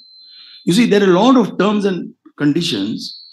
But within those terms and conditions, if you, whatever is applicable to you, you can claim. And you are eligible to do that. And in order to do that, I would recommend you organize some kind of a workshop at your hospital where you bring and invite the insurance companies, you invite people from GI Council, you invite people from patients groups, and have a good deliberation to educate people so that if you don't have insurance, to get insurance, and if you have insurance, then what you should expect out of that. Thank you. Okay, am I clear? Thank you, sir. You still have a question to ask? No, one more thing to Kostovaji. Kostovaji. Sir, same thing from continue from the good friend. Wellness is going to cover in our Ayurveda also. Wellness. It's not to be answered by me. It should be answered by IRDA and JIC. Thank you. But at present, wellness is not covered. But we in the core committee, we are discussing these issues. And all those regulatory agencies are part of the core committee. And we will discuss and come with a way out. No, not only that. The good news is, you see, the government doesn't speak much. They want to keep within themselves. Because, you know, डरता है लोग सब. जो डर गया वो खत्म. Anyway, what I want to tell you, there are interest shown by insurance companies who have had discussions with me, who have said that we are seriously looking at how to consider, you know, to include some part of wellness or OPD or preventive care, as they say, for policy holders who have been there for a long time with them, how to encourage them to become healthier in their senior days, or, you know, post-retirement days and things like that. So they are thinking of designing, they are at the process of designing, because it's a science, let me tell you. Actuarial is a science, insurance is a science. It's not only making money, it is a science. So we are all trying to figure out how that part of Ayush can get covered, which is doing huge, enormous work in terms of preventive care. So we will try to tell you when the time is there. You keep serving the citizens. Thank you, sir. Because Ayurveda what speak health. Yes. Therefore, this is correct. Why Ayurveda? Even Unani. Altogether, Ayush. Yes. Thank you, sir. Please keep in the. Correct. We are keeping in mind. Next, yes, there in the corner. Yes. Ajay, here. Sorry. Good afternoon. Myself, Dr. Mrityunjay from Shataya Ayurveda Yoga Retreat. We have a NABH accredited 20-bedded hospital. My question is to Shashidharan and Rajiv Vasudevan. See, the number one is the empanelment process. Is it required for each and every insurance company? We have to get separate empanelment, or Rohini is enough? Number one. Number two question is, especially Raju has to answer this because all the stakeholders will be very happy. The price disparity. Whenever one insurance company comes to us with the insurance provider, when we give one particular billing, they will give 100% coverage. Some 80%, some 70%, some will reject. Okay, I don't know why that is happening. Very regularly happening, especially in our industry. Number two, one more thing what we noticed, especially the people who are sitting in the insurance companies, especially for example, ICICI is there is one Ayurveda doctor, SBI is there is one Ayurveda doctor. My notice, how we've noticed is, actually the doctor who is sitting, he don't have a knowledge of IPD first of all. He might not have run the IPD facility at all, but he fixes the pricing. He says that Katibasti is 150 rupees. Okay.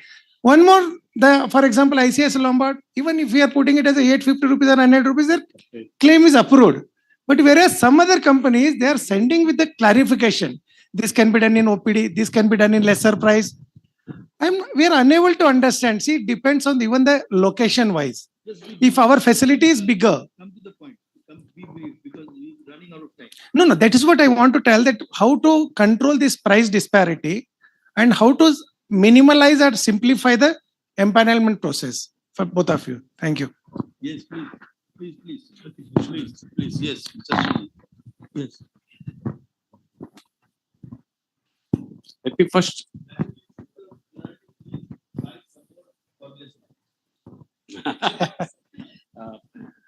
Let me just first address your question about empanelment with various companies. See, as of date, every company has empanelment various hospitals because there are many things which goes, mainly the pricing. They fix the packages cost with each hospital, and ultimately it is not common for all the insurance companies for all the hospitals, because even if we do that, it can get into some competition problem also. We cannot do that. We'll be more than happy to have a common price for a procedure at an hospital for all the companies at one hospital, at a particular center, depending on various criteria. But today, it's a challenge for us to do it because many hospitals would not like that happening. Maybe way forward, based on Supreme Court decision, there will be some changes in this, number one. Number two, we are trying to develop a common empanelment, purely empanelment of hospitals pan-India at GI Council. This will take some time. Then we'll have a standard agreement in place so that all the hospitals can have a common agreement. So all the hospitals will be empaneled by council. Of course, all practical things, checking of hospital, interaction with the hospital, everything will be done by respective companies and respective states. They will have a say on all that. Coming to your second part, why the disparity in cost in pricing? That is something will depend on case-to-case basis. Today, I cannot answer you why. Like you say, ICICI is paying, some other company is not paying. I don't know the other side of the story. So it's very difficult to answer that. Why that's happening? It is happening. I will not deny that. But it will be a stray case. With all cases happening, I have my doubts. If it is happening, there has to be a reason. So unless you know the reason from the other side, I cannot address that. We'll try to reduce that because we are having interaction with hospitals. Tomorrow also we have interaction with hospitals in Coimbatore, IMA, in the Medical Association. One area they will tell us. So probably way forward, we'll have some grievance redressal forum from hospitals also. Not way forward, it will happen. And there will be some hospital representatives also in the committee. We're trying to work out how.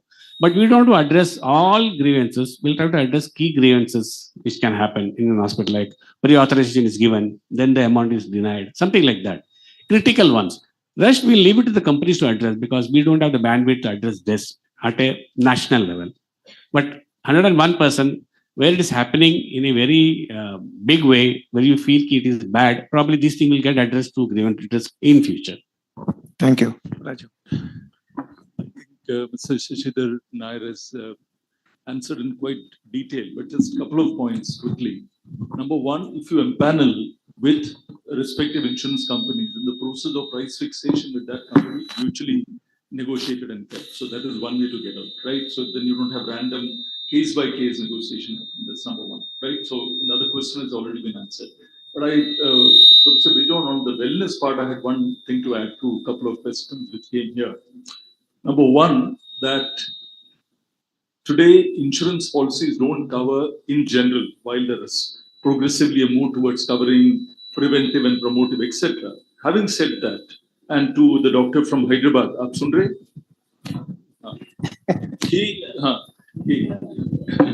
So there are many TPAs, brokers, insurance companies which run wellness programs as part of their services to their policyholders, particularly corporate clients, right? So whatever encourages, just as in Ayurveda, yoga, etc., Unani leaders should come up with proper definition of what wellness programs, what is constituted, what is the benefit, right? Should bring a little bit more awareness about what you are able to offer under Unani, and go out to some of the companies in Hyderabad, even directly to corporates, right? You don't have to go through insurance. You may find there are a lot of takers over there. So, two-pronged, talk to insurance stakeholders, see if in their value-added services to their policyholders, they would like to include some of the programs. Possibly in Hyderabad, some of the markets will be very interested to look at what we offer. Secondly, go directly to corporates and try, right? Thank you. But you need to bring more awareness about what Unani can do in wellness. Thank you. Thank you.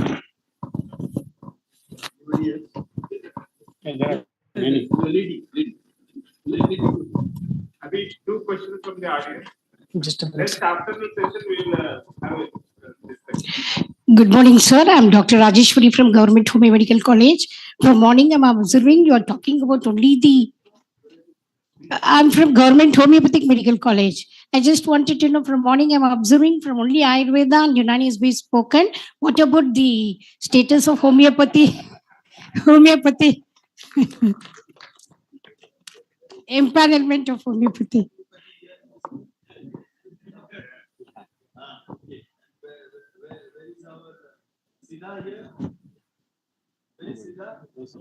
No, Siddha. No. Okay. Yes. What is your question? Oh, you just wanted to say. Yeah, I just wanted to know about homeopathy, empanelment of homeopathy. No, nobody has answered.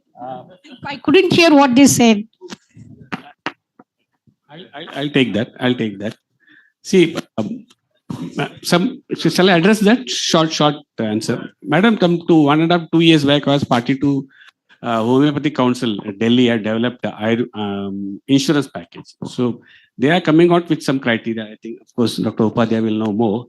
So we, at present, I don't know how many inpatient treatment happens in homeopathy. So because we don't want, sorry, I'm being negative again. See, we are always worried about mushrooming of hospitals.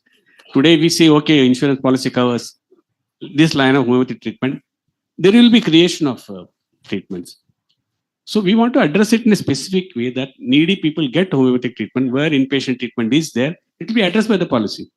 As everything is required in effective protocol which justifies treatment, inpatient treatment, whether it's Ayurveda or anything. Because best part of Ayurveda and homeopathy is that even without X-ray, without much diagnosis, there will be a treatment. Like even my daughter underwent a massage treatment for her hand of 10-15 days, very effective. There's no X-ray, nothing X-ray shows. Like I was narrating a treatment of one person who had his spine bent. I don't think allopathy would have cured him, but Ayurveda cured. So wherever there is an effective treatment, it will be accepted by the policy. It has to be inpatient. So I don't think there are how many standalone homeopathy hospitals are there? Very few. If they have their line of treatment be given, if they make an application for empanelment, insurance company will review that, and see what line of treatment is given, how they can justify an inpatient treatment. They will empanel for a specific procedure with your cost. But that is a call insurance company will take. You have to convince the insurance company for empanelment. It will be done. Yeah. Madam, sir, my question, I am Dr. Shesh Sai from Bangalore, Kalavesha Ayurvedic. My colleagues from insurance company, correct me wherever I am wrong, please. Feel free. You are the people who have to take it forward, what I say. So if I am saying anything out of place, where you feel there is a clarification, you can feel free and help me and also help them. Yeah, sir, please go ahead. Sir, myself, Dr. Shesh Sai from Kalavesha Ayurvedic Medical College, Bangalore. So we have 220 bedded hospital. So reimbursement, everything is happening. So my observation is many times we used to receive feedback or complaint, whatever you call, regarding teaching hospital. For example, KPME registration we have done. It's in teaching hospital grade 4, wherein we have to conduct surgeries. So we'll be questioned how in Ayurvedic hospital the surgery can happen. So my question is continuation of Dr. Mrutyunjay sir. So whether the team members of that insurance company, whether they have some knowledge, awareness about the policy connected with KPME, or connected with another question also we received like in about Vamana Karma, how you have done Vamana Karma in IP basis. Why you have not conducted that in OP basis? These all questions which really irritating, I think. So it has to be addressed from your answers. Thank you. Okay, I'll address that. Again, going back to my colleagues from industry, correct me, but I'm going. See, the question, see, we will have not doctors everywhere sitting answering because they have call centers who take the intimation of claims. So what the questions they ask, sometimes to ignore them. Give the information. Then there are people in the back end who will analyze and come back whether pre-authorization can be given. Some questions can be valid. So this can happen. Even I have personally gone through that for my daughter's surgery. It is a illogical question, but okay. They ask question, we send them, we send the claim form, she got the pre-authorization. So it may not happen always. There will be, and let me tell you, all are not experts sitting in the insurance industry where the intimation goes. Experts are sitting in the back end.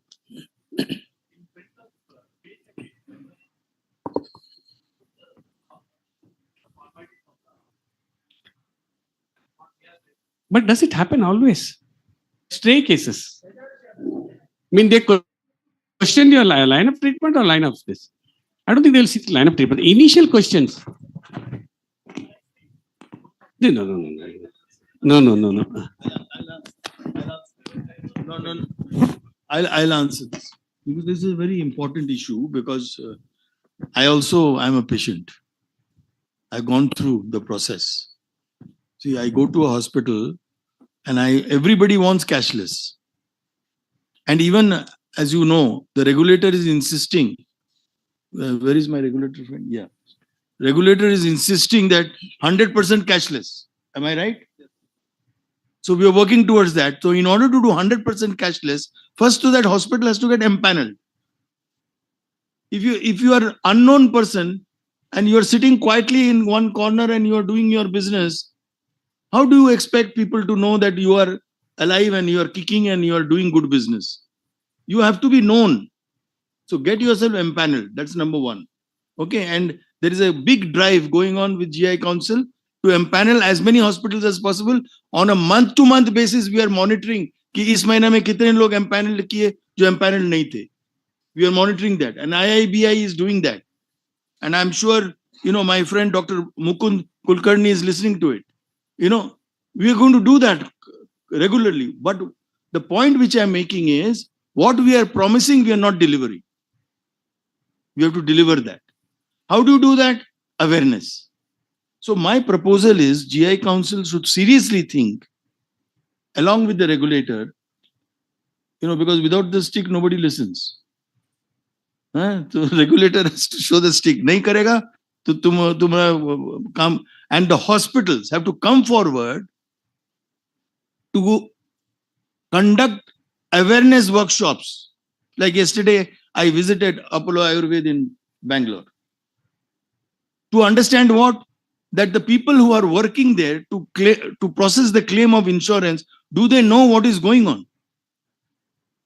And what I am trying to do is what I found that there is a total lack of connectivity between the hospital staff who are engaged in supporting the insurance policy holders. There is a lack of awareness between building relationship with the TPAs, with the insurance companies and the brokers or the agents who are working here. In fact, I was expecting some people from the brokers and intermediaries also to be present here, but my friend Lokesh has fallen sick. Anybody has come? Anybody in this room? From brokers and agents? No. And TPAs, but a person like Lokesh, who is based out of Bangalore, he's fallen sick. He's unwell, so he couldn't come. I'm sure he's covered by insurance. But what I'm trying to tell you is that At the end of the day, we have to have that workshop, and which Rajiv ji has also agreed, and all my stakeholder friends have agreed, and GI Council in the next, executive committee meeting, we will take a decision that how we will go about doing this workshop in building awareness within the staff of all the hospitals to ensure that they know how to process the papers and get quick and prompt redressal in terms of reimbursement or cashless facility. Okay. Anybody from TPA? Anybody from TPA?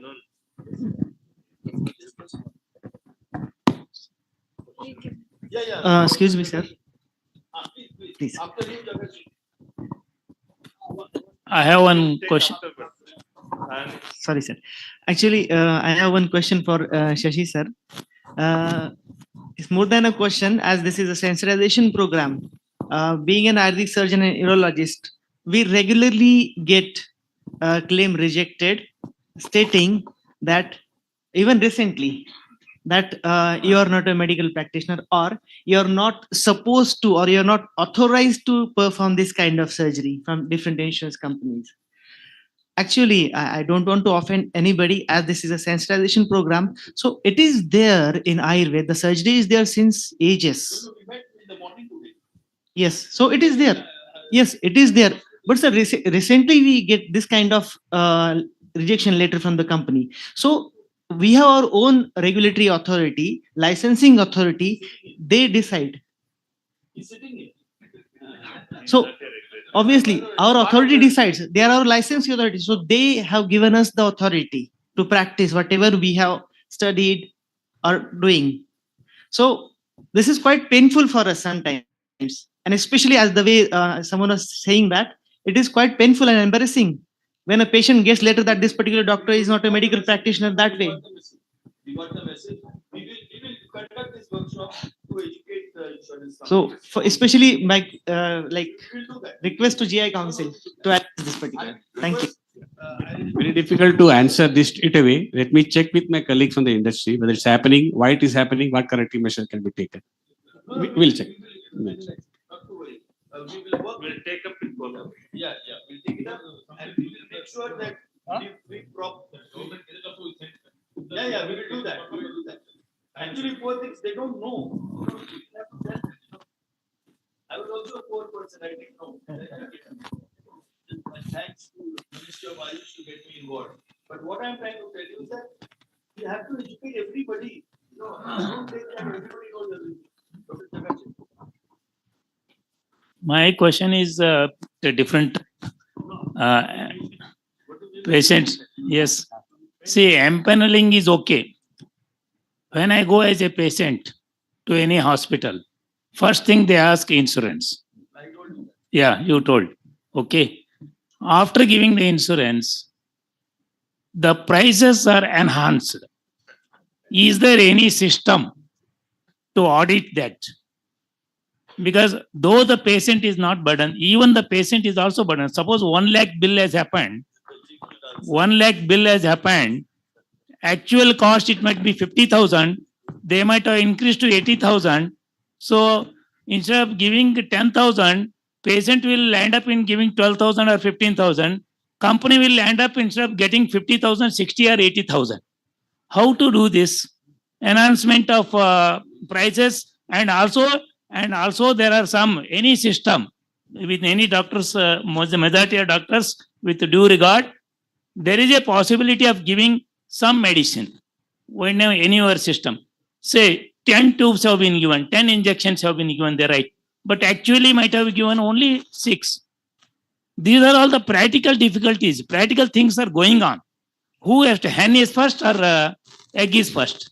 This is my question. I'll answer that. To answer it? Yeah. One second. Sir, first I would like to stand up and salute you. Because in all the sessions, this is the first time somebody has raised this question in favor of us. It's always the other way around. Hitting us below the belt. Let me tell you, this is most, like he also, Dr. Mishra said, this happens day in and out. This is the reason we have problems. No, sir, this has happened since about 2.5 decades, after start of corporates.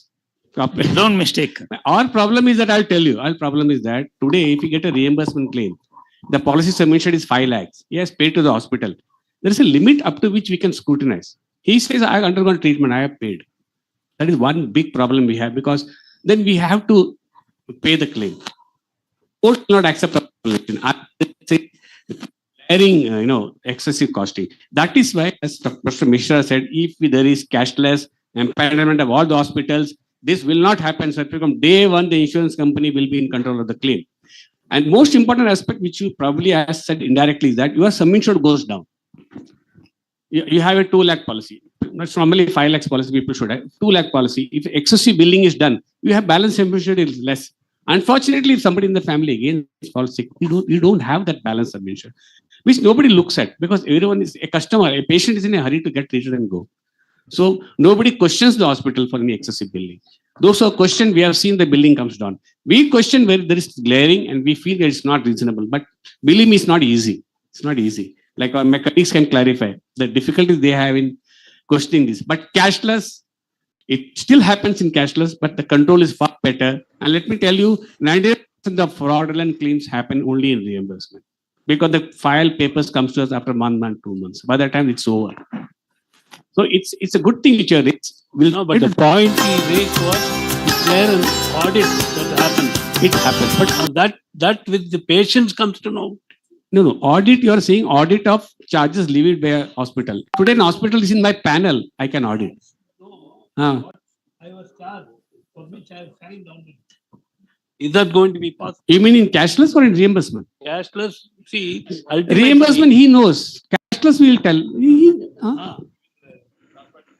Okay. Let me. It's okay. See, you will know, sir. I'll tell you how. You'll know. Because lunch is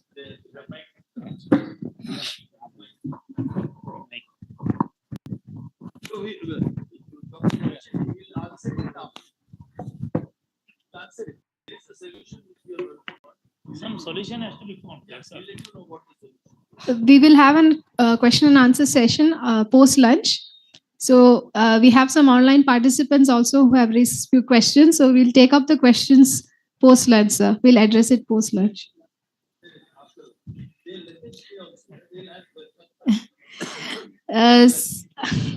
So moving forward, please join me in extending a warm invitation with great respect to a distinguished and esteemed professional, Sri Arvind Varshasvi, sir, Managing Director, Sri Tattva.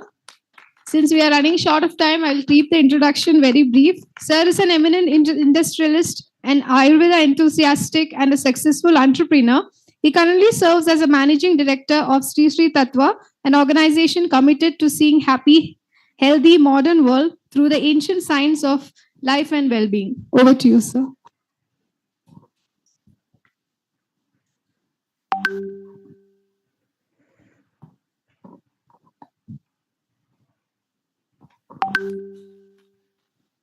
Guru Brahma, Guru Vishnu, Guru Devo Maheshwaraha, Guru Sakshat Param Brahma, Tasmai Shri Guruve Namaha.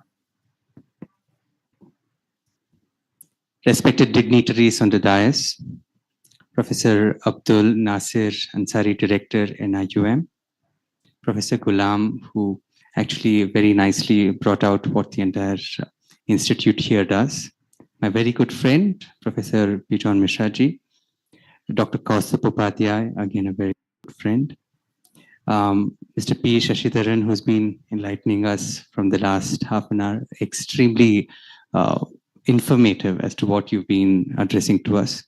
Dr. Major Mukund Kulkarni, the head of health of IIPI. Also, Mr. Sukesh Kumar, DGM IRDA. Another very good friend, Sri Srinivas Luchi, the Honorable Commissioner, Department of Ayush, Karnataka. Dr. Debashish Panda, Joint Advisor, Ministry of Ayush. Ladies and gentlemen, my good friends of the dais, people from the media, and also our own very own doctors of the Ayush fraternity. It's a pleasure to be here with all of you here. I've actually been listening to a whole lot of stalwarts on the stage and also these questions that have been put up. And what really comes to my mind is that today in this day and age, it's extremely important for us to realize that what is the core of what we're discussing here today. And that being that we need to understand that it's no more pathy-centric, whether it's allopathy or the Ayush systems, but patient-centric. What's relevant to the patient at that particular point in time? And what does the patient require at that point in time in his life with regards to healthcare services? We've seen that the entire insurance industry has been empowering the allopathic sector. And like my good friend, Dr. Kaustav Upadhyay also mentioned that right from early 2000s, the Ayush systems has also been empaneled as a part of the general insurance matters. It's important for us to get educated. I feel that that's extremely important across lines here today, whether it's with regards to industry, whether it's with regards to what the regulatory bodies are doing, whether it's with regards to patients or whether it's with regards to doctors. I find that there's a major gap in seeing that each and every one of us needs to get educated as to how is it we are going to be serving the patient. This line is extremely important, that how is it we are going to serve the patient. Like, for example, as what Bijon Mishra ji also mentioned, that it's actually clearly mentioned by the Supreme Court that everybody has. Is this better? Check. I think there's a lot of, is this better? Check. Yeah. That healthcare is extremely important for everybody and everybody has a right to access it. But it's also important that it's done timely. And I feel that a whole lot of this timeliness can be resolved by technology today. All our hospitals, whether, like our institutes, we're also NABH accredited. We have a whole lot of, whether it's with regards to the products, our products are also coming across from units that are WHO, CGMP, COPP certified. So a whole lot of this comes with regards to certifying and also quality control systems, but also softwares today, saying that each one of the hospitals here have their own, HMS. We see that a whole lot of data is being collated. I have my very good friend, Rajiv ji also here, who's been championing the cause of good quality data collection across fraternity, and he's also championed that across the entire sector. This is something that's very important. I feel that is the missing ingredient across, whether it's with regards to the regulator, whether it's with regards to the patient coming in, claiming their insurance policy, or with regards to how the hospital is actually delivering the insurance capability that what the patient has at that particular point in time. So I feel that perhaps from the regulatory front, and this is just a suggestion, saying that while we do have a platform like Rohini, where we have a great repository of where people could find in hospitals and also hospitals that are empaneled with insurance. I feel that when Dr. Major Mukund Kulkarni said that they're going to come out with a plus version of the entire software, perhaps a little bit more in terms of how information could be shared with insurance companies through an API or certain methodologies whereby it need not be only through emails or with regards to the HMS being working on, something more current, something like as easy as how a person would pay a particular transaction through UPI. So we see that with regards to what treatments there, what are valid and what they can actually claim at that particular point in time, even while the treatment is going and happening. I feel that these would actually help the insurance claimants to see that how their insurance could be claimed faster. One more important thing that what I would really request the regulators, hospitals, and also our colleges, that we need to have regular sensitizing program for people to get insured when they're young. Because today we've seen that it's a day and age of technology of AI, and I would urge that even the core committee considers that a whole lot of technology could be inbuilt into this particular system so that the patient does not need to wait in queue at the hospital to get their insurance claimed. So I think having said these few words, it's been really enlightening to listen to all these wonderful people here on stage, and also thank you all for also bringing across so much in terms of questioning what's relevant to people at today's day and age. I find that extremely enlightening. It was very educative for me too. And I feel that there's a whole lot that what we could learn. But this much I can tell, at least the regulators and also the insurance companies, that the Ayush systems are something of the future.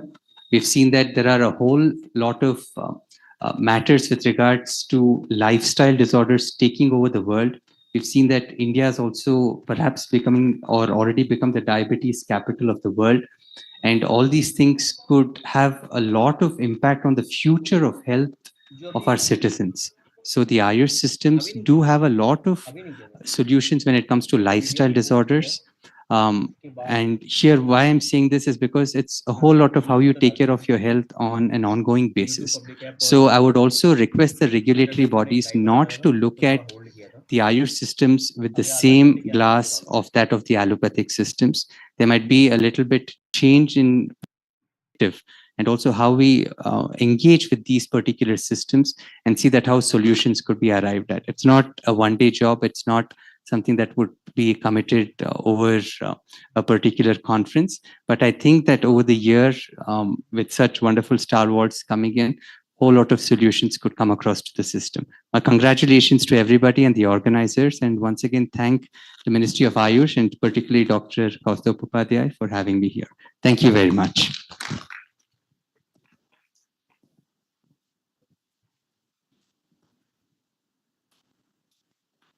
Thank you, sir. I'm confident that these insights will offer valuable perspective in the advancement of our sensitization journey program. Now, it's our great privilege to honor to have Sri Srinivas Lu Sir, IFS Commissioner, Department of Ayush, Karnataka, as the chief guest for today. Sir has significantly impacted the Indian Forest Service. Sir, in his capacity as Chief Conservator of Forest, have made exceptional contribution to the preservation of Western Ghats. Sir, we are privileged to have you here with us. I kindly request to address the gathering.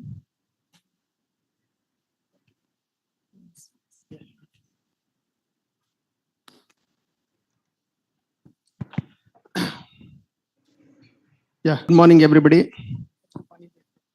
Professor Mishraji, dignitaries on the dais, and most important today, all the doctors and experts from insurance sector. I was watching both doctors and insurance experts deliberating and holding on their expertise in addressing the issues. I think during the course, Mishraji brought out one very important point where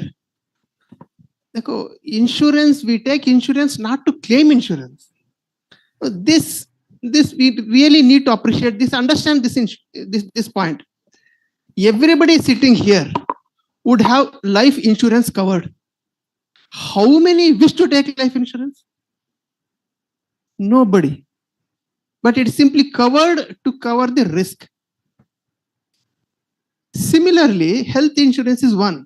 Why do we really insure? I think that is the point really we are missing here. Simply we are talking about numbers, claims, and other things. Why do we want really insurance? Have you heard Diego Maradona insuring his left leg? Why did he insure? Why company was agreed to insure his leg? Now, many people, when you visit abroad here and there, you see the Western world is run by insurance companies. Your health is insured, your life is insured, your job is insured, many times your house is insured. Tell me which is not insured. Almost everything is insured. What do you understand by this? I think we are missing this point. The point here is, if something is insured, that means it is standard. It is standardized. Risk is covered. Okay, people have trust in that. That is the point. It is nothing to do with money. It is nothing to do with profit. Maybe insurance companies may be making profit out of that, but these are big organizations. This is a vertical for them to run this organization. Okay, it is not an insurance company just for making insurance. Nobody will create a company. Here, I have 2 points. One for my, Ayush department, and another point for insurance experts here. First to my doctor friends here. Today, when insurance people are coming and then discussing, my Ayush fraternity should take this as an opportunity to promote Ayush. Because why Diego Maradona insured his leg is, let whole world should know that that is the most valuable leg of the whole world. That is why it is branding. When some big airlines gives you insurance, it is not that it is risking your life. It is giving you assurance. That is the inner message behind insurance. Now, when insurance companies are coming, like today we are talking about sensitization program, my Ayush friends should really take it as an opportunity to brand Ayush health system.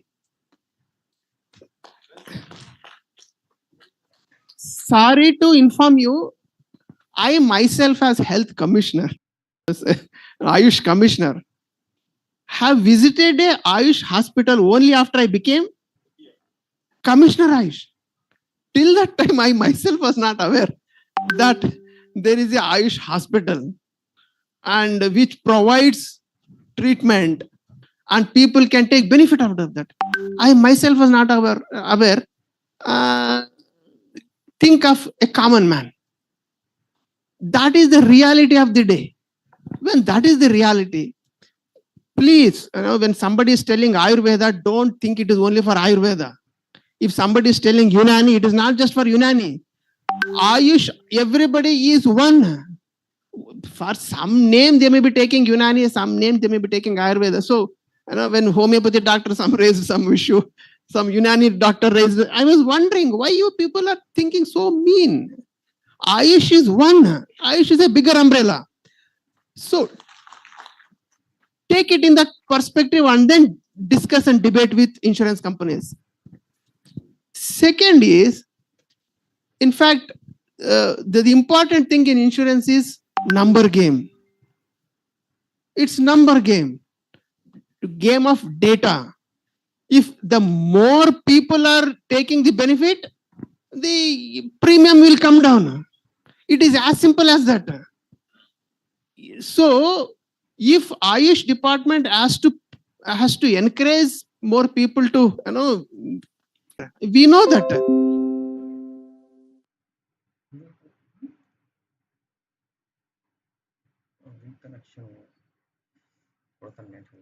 If you ask me as Ayush commissioner, how many people visit, in the whole state, I try to, it's very uncomfortable question to me that how many real people visit Ayush hospitals and take benefit. That is the reality of the day.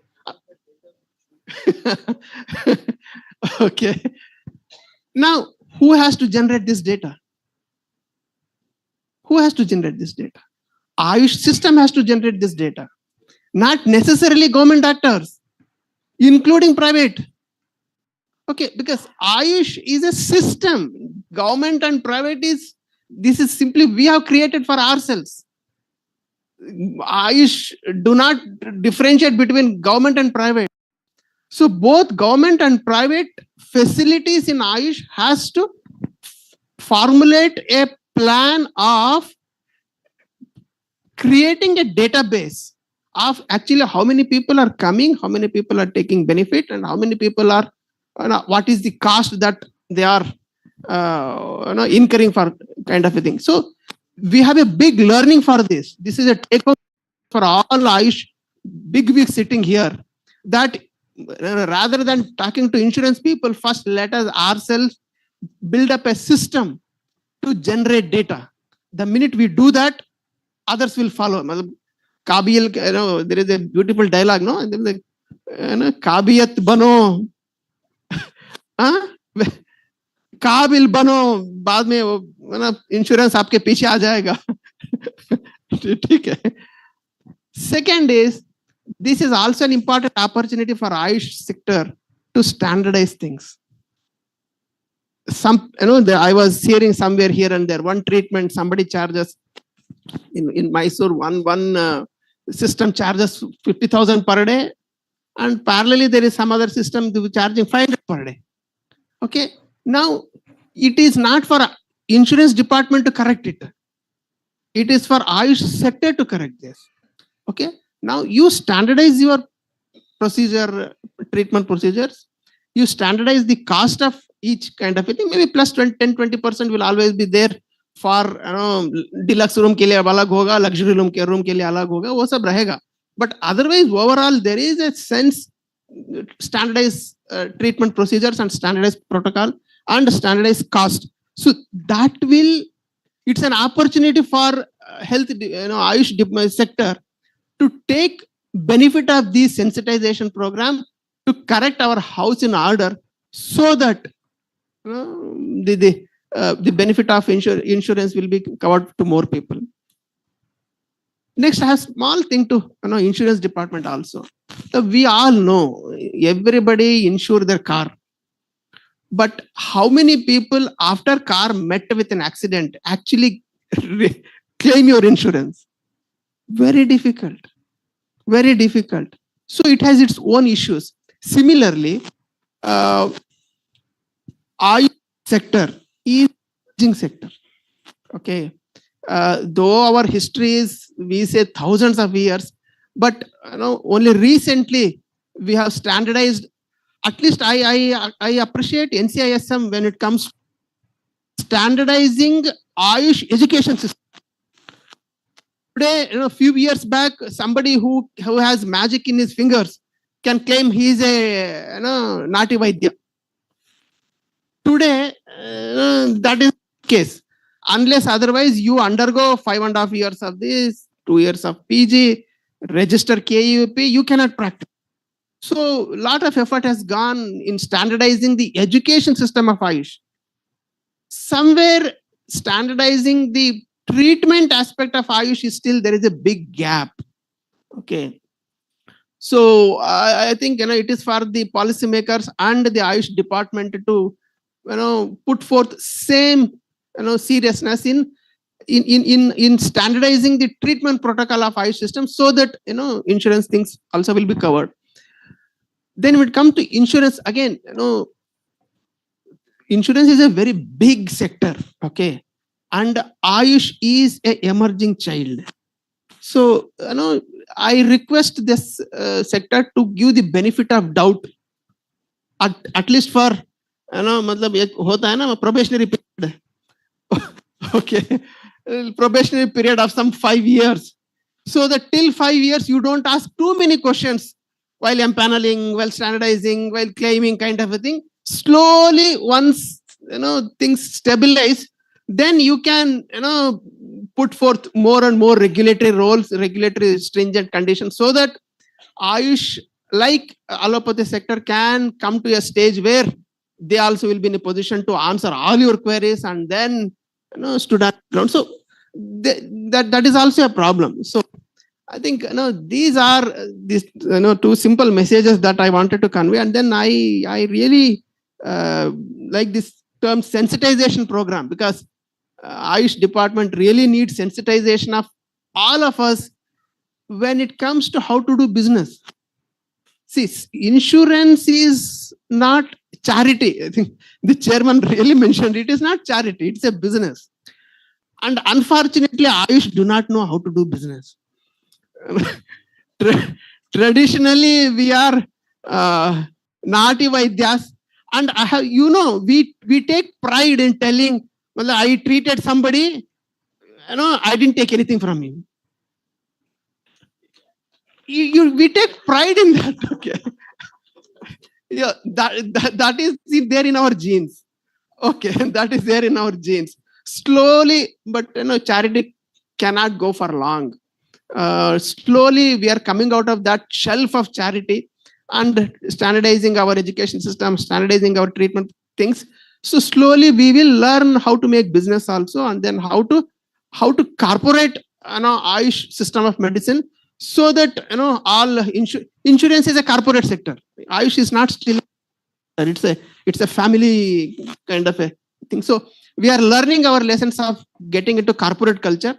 Till that time, I think I expect insurance sector to give that benefit of doubt and then keep us under probation for 5 years. I'm sure in 5 years our doctors are very smart fellows. They will learn the trick of the game, and then they will come to the expectations what insurance sector is really demands. So in that respect, I seriously appreciate the Government of India for organizing this program and touching this very, very sensitive subject through which we are all sensitizing all of us, and this sensitization is very much required for promoting Ayush. Forget about how many people really claim that claim the insurance, but this is also an opportunity for all of us to promote Ayush. That is the need of the hour, and I really thank organizers for giving me this opportunity to share few thoughts. Thank you. Thanks for your insightful words, sir. And thanks for bringing up the take-home messages, emphasis on the importance of creating awareness, generating data, and standardizing treatment protocols.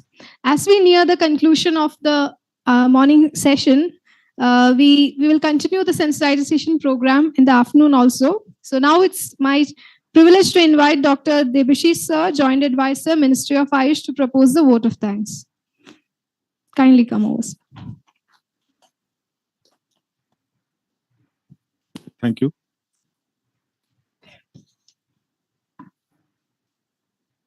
Good afternoon, everyone.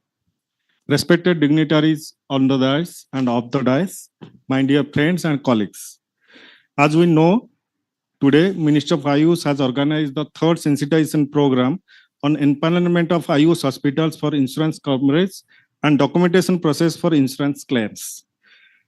Ministry of Ayush has already organized two sensitization programs previously. First one at Institute of Training and Research in Ayurveda at Jamnagar, and the second one at All India Institute of Ayurveda, New Delhi. And I'm very happy to share that the journey so far has been so much amazing and successful. Now, as we conclude the first half of the today's program, let me take this opportunity to congratulate and thank all who are involved in the successful education of this sensitization program. First of all, I would like to pay my sincere regards and gratitude to our dynamic Secretary, Minister of Ayush, Vaidya Rajesh Koteja sir, though he is not present here because of his busy schedule, but his guidance and support is the base of this event. And his blessings and ideas have done the ice breaking. I also pay my sincere gratitude to Sri B.K. Singh sir, Joint Secretary, Minister of Ayush, for all his support and guidance. And I'm very much thankful to our and pay my sincere regards to Dr. Kaustubh Upadhyay sir, Advisor, Minister of Ayush, under whose dynamic leadership we managed to make this event successful. Sir, your words today are truly enlightening and worth remembering. Thank you so much, sir, for your advices and mentorship. I would like to take this opportunity to thank Professor Bejan Kumar Mishra, sir, Chairman, Core Group of Experts for Insurance under Ministry of Ayush, who has been a true spirited and positive part of this journey till now. He has guided the whole team, helped us in every step of this journey so far. Sir, today your speech was really articulate and eye-opening. I present my sincere gratitude for all your efforts and dedication, sir. I would also like to acknowledge the hard work and dedication put forth by the member core group of experts for insurance. I pay my deepest gratitude to Professor Mukul Patel, sir, Mr. Rajiv Basudevanji, Professor Narayan Sahane, sir, and Dr. A. Raghu, sir, though he is not he is present online, for all your efforts and dedication. I also pay my gratitude to our chief guest, Sri Srinivasul, sir, Commissioner, Department of Ayush, Karnataka, who has given his valuable time and graced this occasion with his auspicious presence. And thank you so much, sir, for your heart-touching and insightful address. I'm I'm also thankful to Sri Aurobindo Varchoshi, sir, Managing Director, Sri Sri Tattva. You are also incredible today, sir. Your insight, your insight is impressive and your words are encouraging. I pay my most humble regards to you. Now I want to thank Professor Abdul Nasiri Ansari, sir, Director, National Institute of Unani Medicine, and his team, particularly Dr. Muzaffar Ahmad Bhatt, sir, for successful organizing the event. Your hard work and dedication are praiseworthy. I would all the supporting staff of National Institute of Unani Medicine who have arranged everything and provided the much needed help to make this event memorable. I also thank Professor Gulamuddin Sofi sir for his presentation. Truly the story of NIUM will motivate all of us who are sitting in this auditorium. Now I pay my sincere regards to Sri Sukesh Kumar, DGM, IRDI, Dr. Mukund Kulkarni, Head of Health, IIBI, and Mr. Sasivaran Nayak, sir, Head Technical Health, GIC, for being an integral part of this sensitization program and for their insightful presentations. Your support and active participation in these sensitization programs are truly commendable. I also pay my gratitude to all the representatives of general insurance companies for their active participation. Sir and madam, your presence is truly noted and appreciated. Of course, let me take a moment to thank the representatives of media who will give the platform to reach out to many people. I pay my most sincere gratefulness to you guys. I'm also thankful to Dr. Kusum Thapa, Research Officer, Minister of Ayush, and the entire team of Dog Policy Section for their untiring efforts and support. Last but not the least, let me wholeheartedly thank one and all sitting in the audience, and our actual aim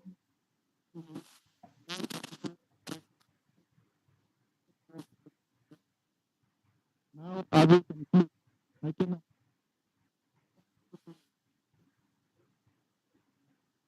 insurance, and that will be the real achievement for all of us. There will be another session post lunch, and lot of valuable presentations are awaited. I am very much hopeful that we will make a good use of our time and get benefited from these presentations. Thank you. Thank you all.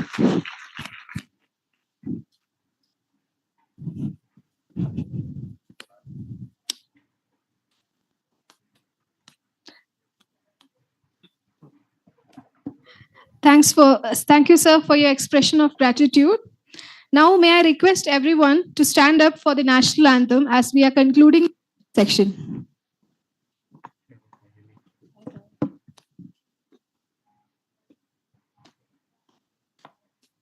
जनगण मन अधिनायक जय हे भारत भाग्य विधाता पंजाब सिंध गुजरात मराठा द्राविड उत्कल बंगा विंध्य हिमाचल यमुना गंगा उच्चल जलधि तरंगा तव शुभ नामे जागे तव शुभ आशीष मांगे गाहे तव जय गाथा. Thanks everyone. Now we will have lunch break and we'll rejoin after half an hour.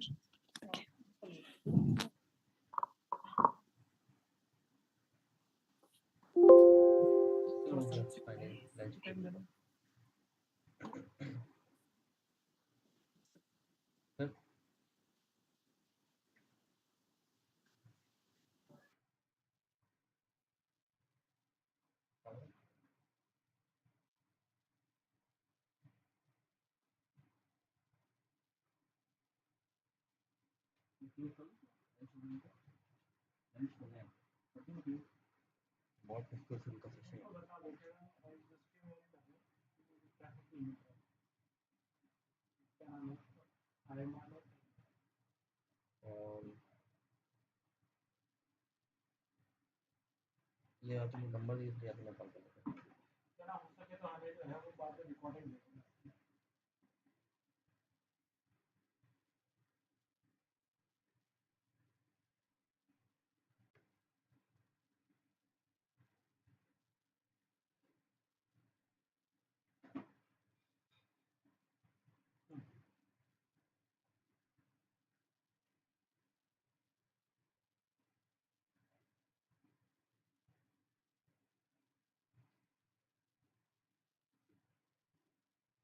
इसी को लगाना एम एन को ए Y man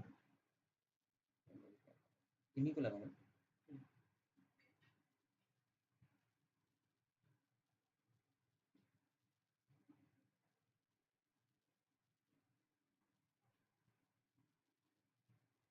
hello hello hello हाँ हाँ हाँ मैं ये कह रहा था कि अभी आपका सेशन एंड हो गया है ना ये वाला। ठीक है, तो हम अब अपनी स्ट्रीम को ना एंड कर रहे हैं क्योंकि अब ट्रैक्शन नहीं मिल रहा है, काफ़ी लंबा हो गया है। वो ठीक है, आप अगर हो सके तो इसकी जो रिकॉर्डिंग है ना वो आप भिजवा दीजिएगा। ठीक, हाँ जी, ओके।